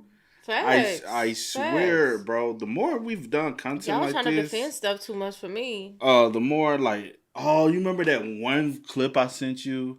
And what dude said, he was like, how about we... It was that politician. You have to refresh my memory, but He was talking about... I can't remember. You could tell me later. I can't remember his opinion on the Enthroom case, and he responded nonchalantly, I'm not too familiar, but perhaps the performer, he's talking about the victim, used it as an artistic outlet. Another congressman said, if I'm only consuming these videos for self-pleasure, is there a reason to be prosecuted? If I alone paint a picture, I can't be prosecuted for the law. Wait, What? these are... Politicians. I feel like they just outed themselves. Yeah, Right. Exactly. precisely. Yeah, What? exactly my thoughts. And this case wasn't just impacting the country on a big national political scale. It was infiltrating young people's everyday lives, like everybody's lives, not even just the victims. And I say that not to emphasize like, oh, there's other victims, because I don't like the victims of the Enthroom cases are the victims of the Enthroom cases. I think there's a lot of collateral damage that was done to the society and to families, but I don't know if I would categorize them as victims, right? But just to show you the big widespread implications of this case, there's an anonymous forum where a lot of college students and high schoolers will go. This one high school girl posted on there, and she went by the username Miss A. She said that she had a dilemma in her personal life. She said she had been dating this guy, and he confessed to her the other day, hey, you know the Enthroom thing that's been going around? Well, I saw the videos. But I didn't know that the girls were being forced to do all those things. I thought they were just making it for, consumption. I thought it was just like explicit material they were making. The girl posted that she felt really gross about his response because she wrote, the videos weren't normal, like you can't really, they're doing explicitly weird and terrible things. And not to mention, like I heard that when you see the Enthroom videos, you can just tell that they're not of age. Like it's very obvious. So she told the forum that she immediately confronted her boyfriend and said, it doesn't matter if you knew or not. Like just the fact that you watched it is weird. She stated that she broke up with him and he got very angry. And he was so angry that she wasn't trying to be considerate and understand his side of the story. What is it? She wanted to ask the audience, am I the asshole for breaking up with him? No, you're not. Wow.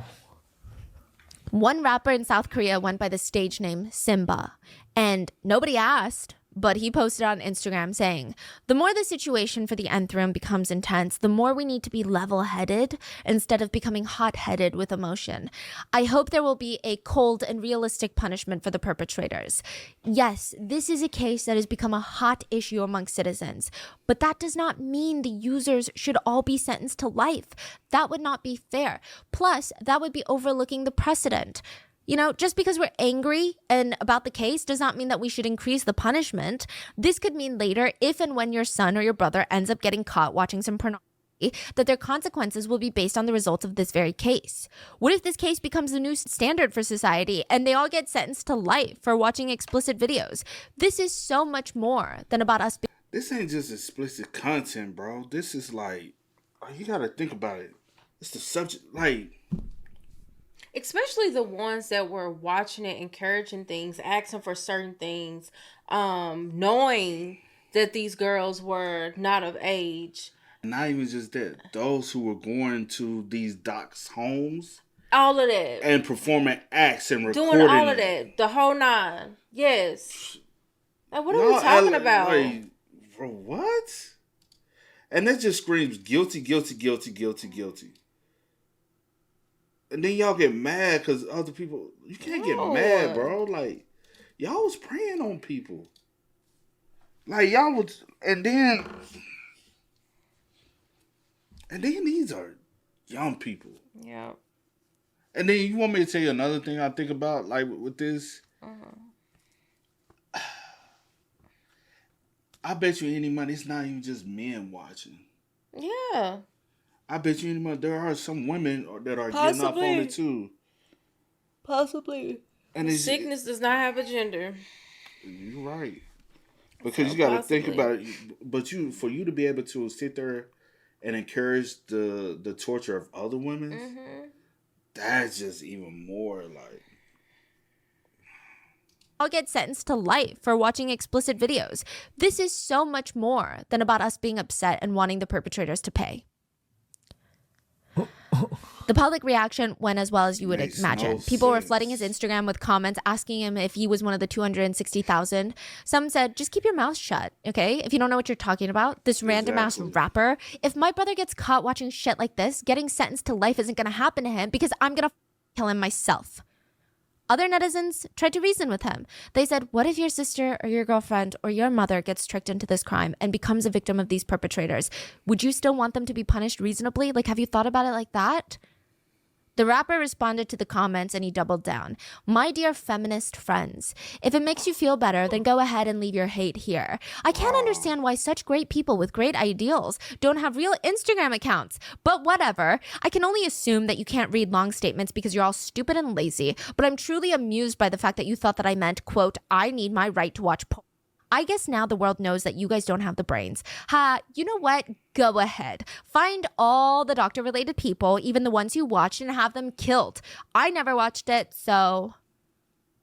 People would end up dying. At least 6 people self-exited in connection with the nth room case. They were exposed as watchers of the nth rooms, and they were scared of the consequences of their actions.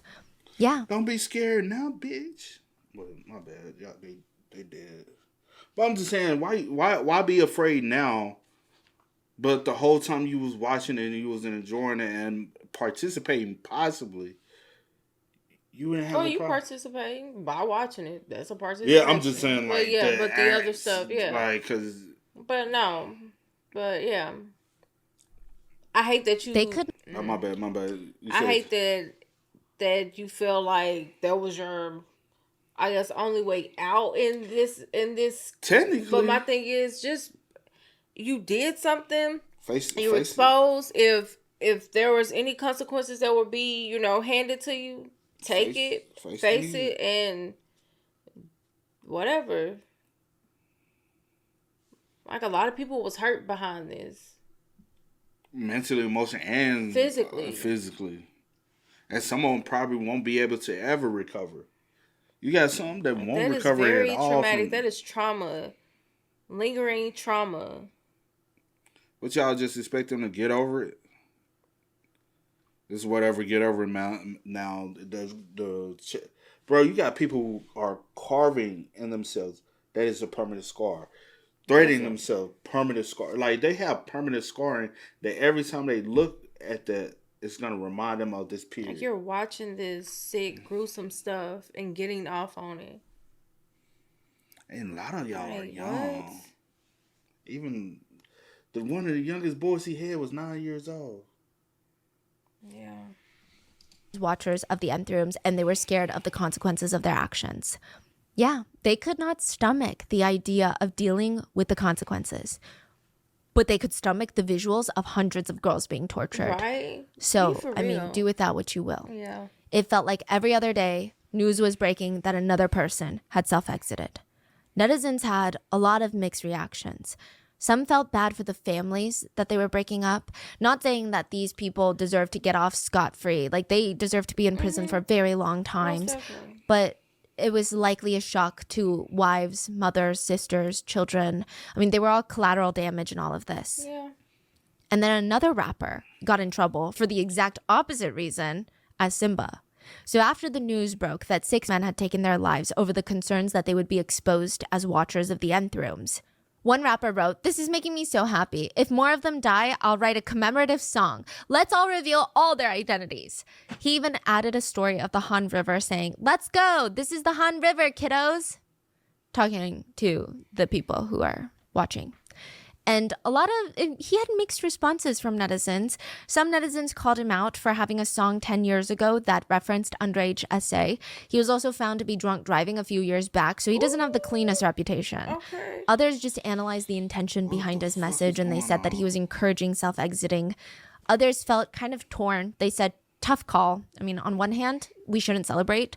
But on the other hand, that person is trash who contributed to the victimization of women and children, so...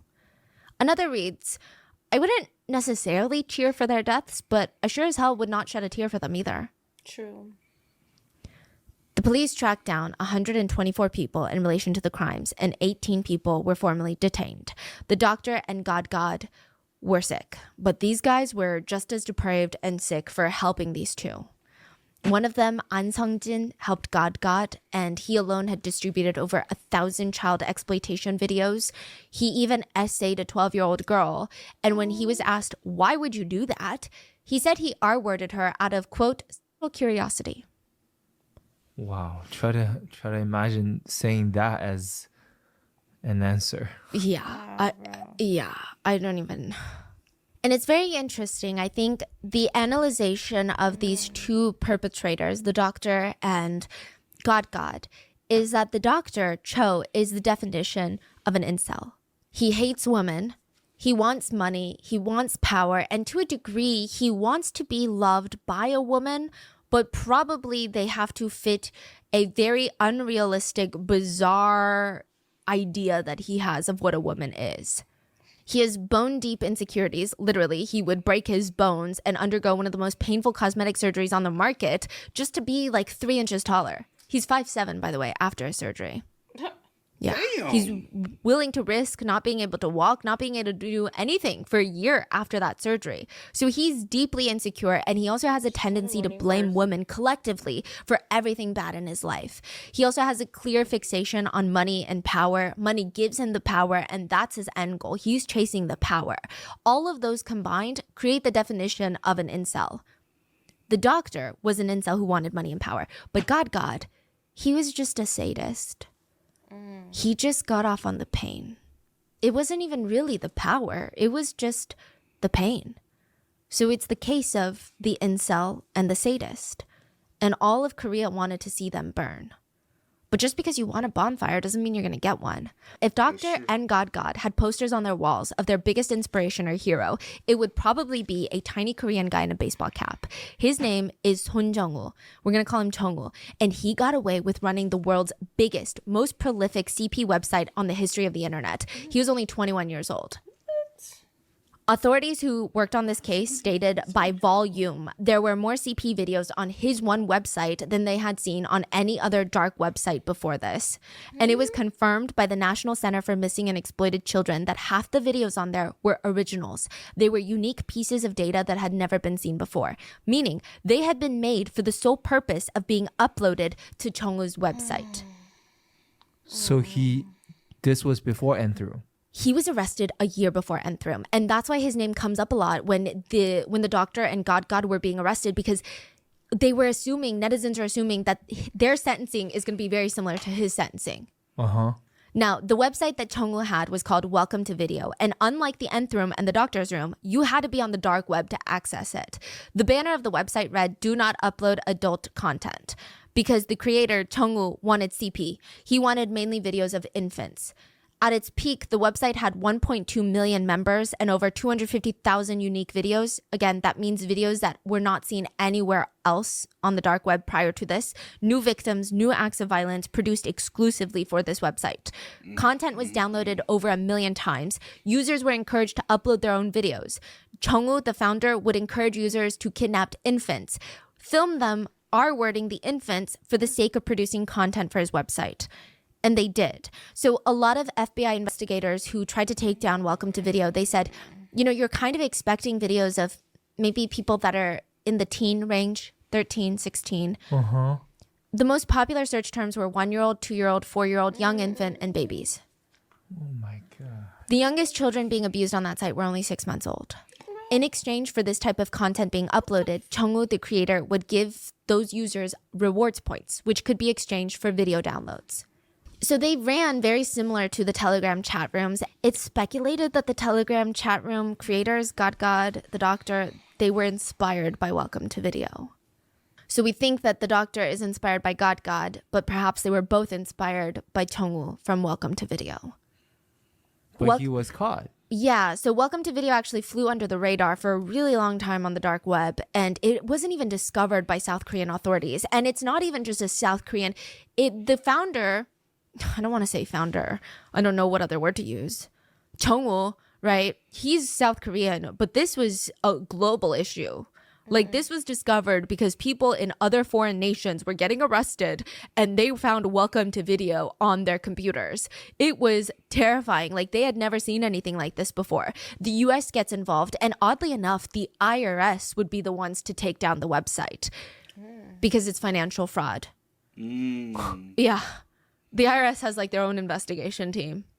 It's crazy. So 337 people would be arrested. The network of video production spanned across at least 38 countries and at least in 23 states. A lot of the watchers had very alarming occupations. One was a federal agent for Homeland Security. Another was a vice principal of a high school in Georgia. One man ran a daycare in Kansas. There were former congressional aides, a former Border Patrol agent, which, side note, this Border Patrol agent is absolutely vile. Authorities found that he had an active GoFundMe running where he was raising funds to adopt his wife's daughter from a previous relationship. He's like, this is my stepdaughter and I want to formally adopt her. He was simultaneously, as he has that GoFundMe, simultaneously uploading videos of himself fully abusing that stepdaughter on videos on Welcome to Video. Shut the freak up. While presenting to the world that he was this hardworking guy who needed the funds to adopt her. Another guy that was caught with Welcome to Video on his computer had 450,000 hours of CP on his hard drives. 450,000 hours. You could watch his collection of videos for 51 years without ever repeating or stopping for a single second. 51 years. 5-1. Another man, a father of 2, was caught being a buyer of Welcome to Video, and when they went to arrest him in his house, they found hidden cameras all over his house to film his children's friends when they came over to shower and use the restroom. You fucking lying. So Welcome to Video was a CP operation that led hundreds of people being arrested from all over the world. I mean, it was used internationally. At least 300 were arrested in the US, as well as other arrests were made in Finland, France, UK, Italy, Sweden, Canada, Saudi Arabia. In total, at least 38 different countries. It's estimated that there were over 1 million registered users. Over 1 million. When it came to Welcome to Video's founder, though, the judge in South Korea said, he's young. He was 21 when he started. He's 23 when he was caught, similar to the doctor and God. He's adult. Yes, but he has no criminal history, and he's reflecting on himself. Bro, what are you talking about? He also has a wife that he must support. He was given 18 months in prison. Wow. 18, 1-8. Not 2 years, like 1 year and 1.5 years. Like Korea just don't care about. Yeah. Well, the judges don't care. The citizens care a lot. Right. Yeah. He was even asked why he created the website, and he responded, well, I thought child videos would make more money than adult videos. Even his dad said, it's not like he killed somebody. What's the big deal? I'm just not going to let him use the computer anymore. Wow. Yeah. Side note, the laws in South Korea are horrendously written when it comes to crimes against children, but not just like South Korea thinks like this. It's just the law. I mean, there were massive petitions nonstop. Every South Korean is so confused because they were saying, we get longer time for smoking weed in Korea. Like, who are you guys protecting in this country? Like, this infuriates me. A lot of Koreans were saying, send him to the US because the US wanted him. The US said, extradite him to us. We're going to charge him in the United States. And if he was charged in the US, he's looking at like 75 years to life and probably going to get murdered in prison. Yeah. South Koreans were saying, send him, extradite him. He's going to get his shit rocked in prison. That's what the netizen comments were reading. Yeah. South Koreans were protesting, arguing, who are these laws made for? Yeah. They're not made for the citizens. Right. They're not made for the children. A lot of netizens asked, South Korean netizens were asking, it feels like the judges won't change the laws because they participate in these activities, and if they get caught, they don't want harsh punishments. That's what it feels like, because why else would you not change it? It doesn't make any sense. Man, y'all already know what it is. South Korea denied the U.S.'s request for extradition. I bet you they did.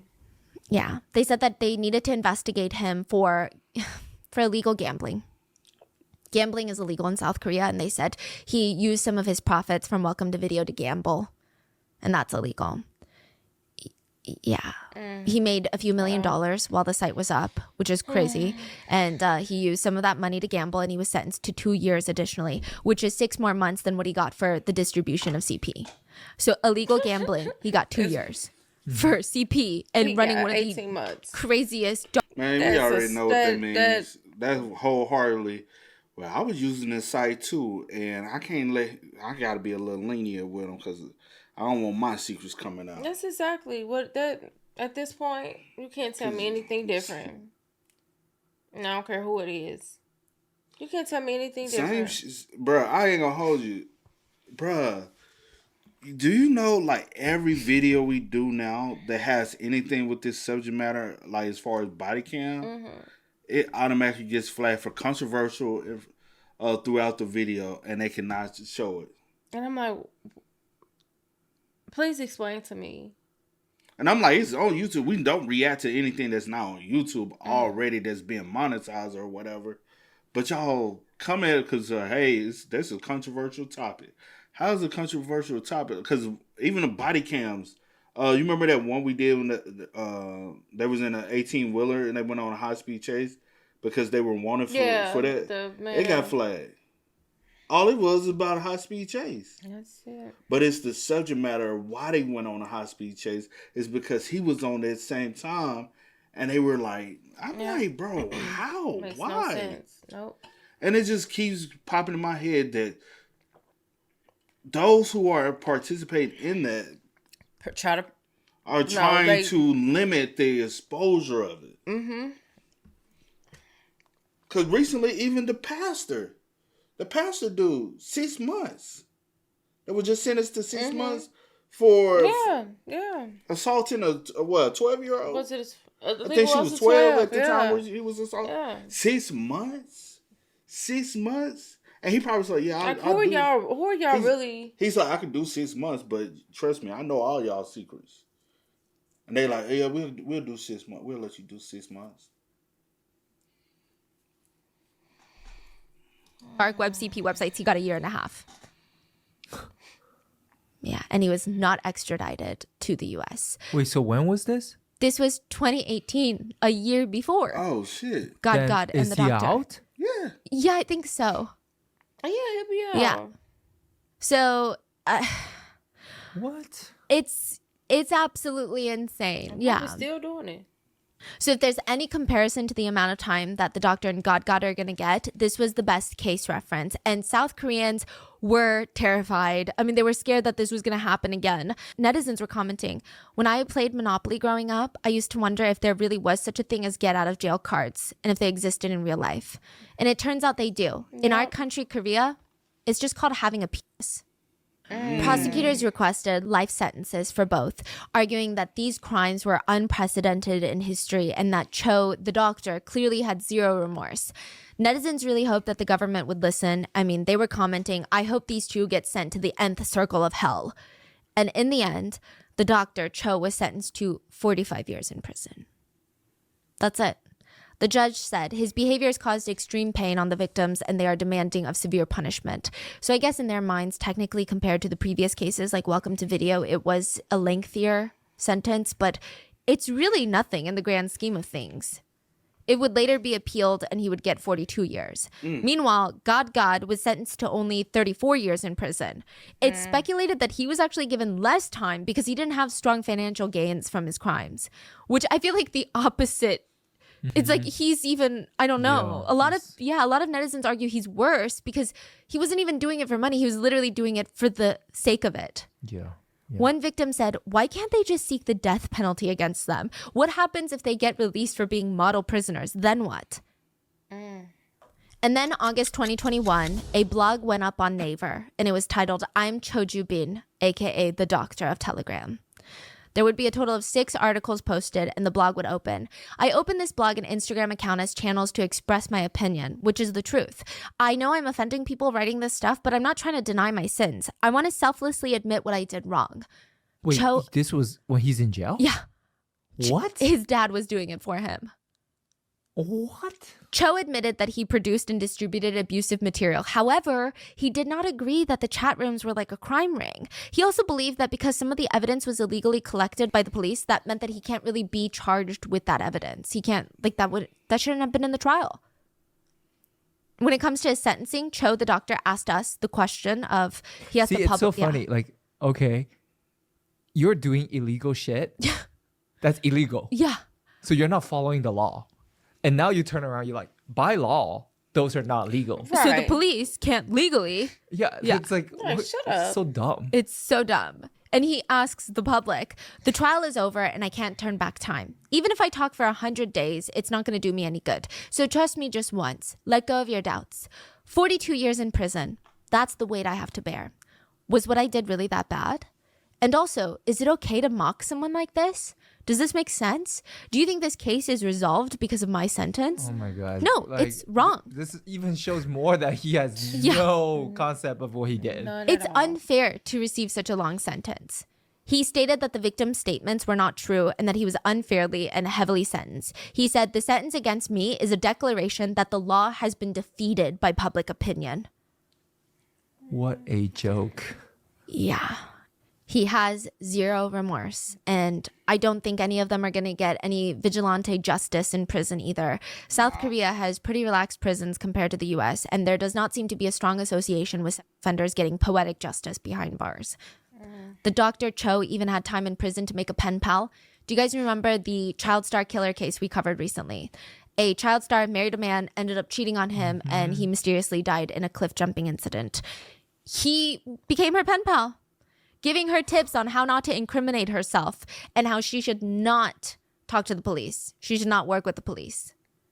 Wow. So yeah, I don't think he feels any remorse. Neither of them.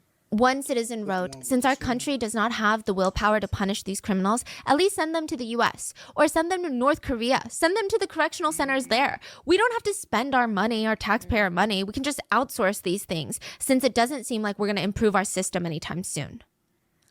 There were some small amendments made to the CP laws in South Korea after this case.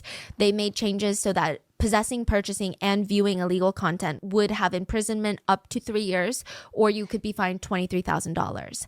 Those who plan to commit SA, so you know how in the chat rooms they're like planning to commit SA. Wait, you only get 3 years? Yeah.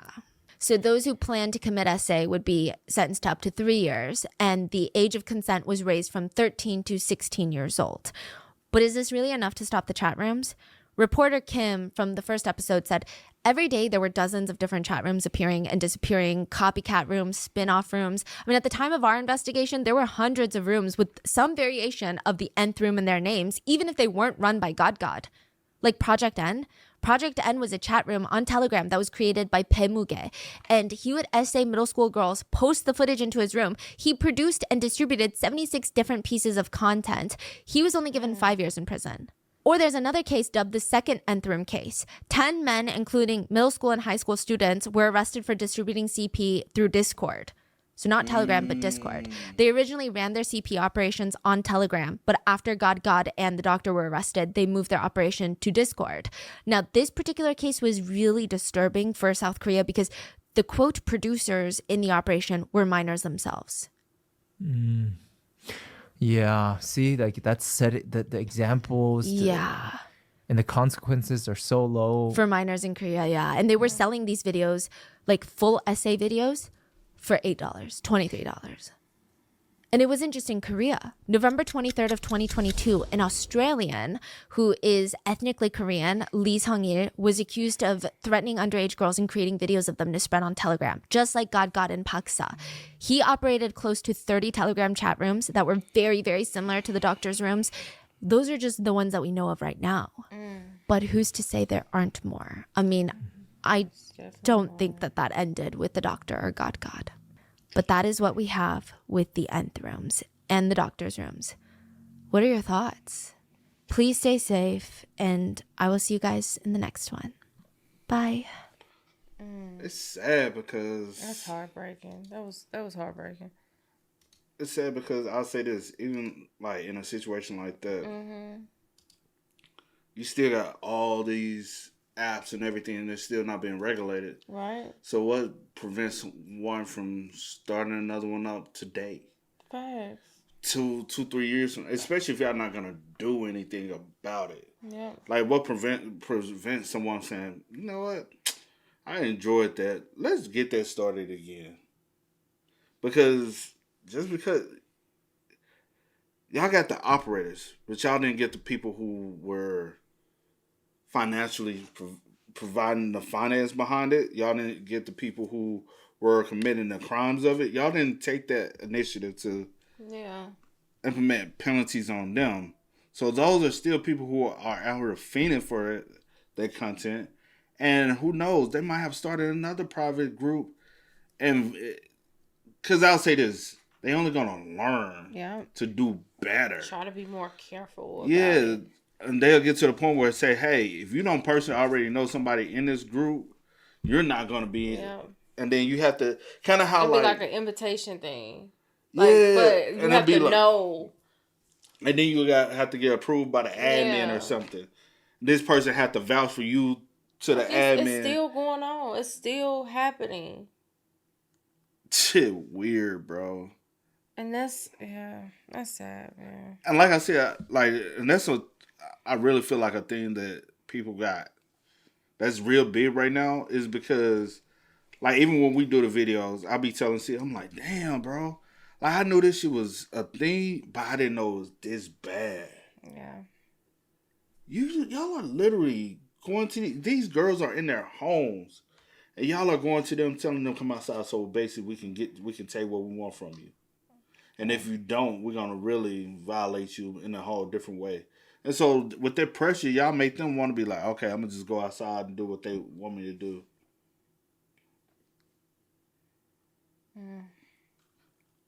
All for whatever self-pleasure. What was the first one? Gaga got. It was like, what kind of? You weren't making no money. It was just about pleasure. Just doing it, pleasure, control, to feel like you're God, because that's what was your thing. It was what you called yourself. Then a doctor, bro, you went and got that surgery. You still short. You still a little man, and now you going to jail. So ain't nobody even gonna see that you grew a little bit. Just all sick and sad. Evil. Bro. And very evil. And again, this case is very similar to the 764. Yeah. I think the 764 is just a little bit. They all bad. Yeah. They all bad. But I'm saying the only thing with the 764 joint, they were out here murdering people too. Yeah. Y'all spin what's up, man. Y'all let us know y'all thoughts about it for us in the comment section down below, man. But until next time, y'all know how it go, man. I do go by the name DJ New Kid. This is Sierra Nicole. We are. Kid and C. We out. No time to kick it, got a stack of flip for my foes. Dollar, dollar, dollar, dollar. Please tell me you can hear me. Don't turn your back and don't neglect me. Just let me know if you need me. Dollar, dollar, dollar, dollar.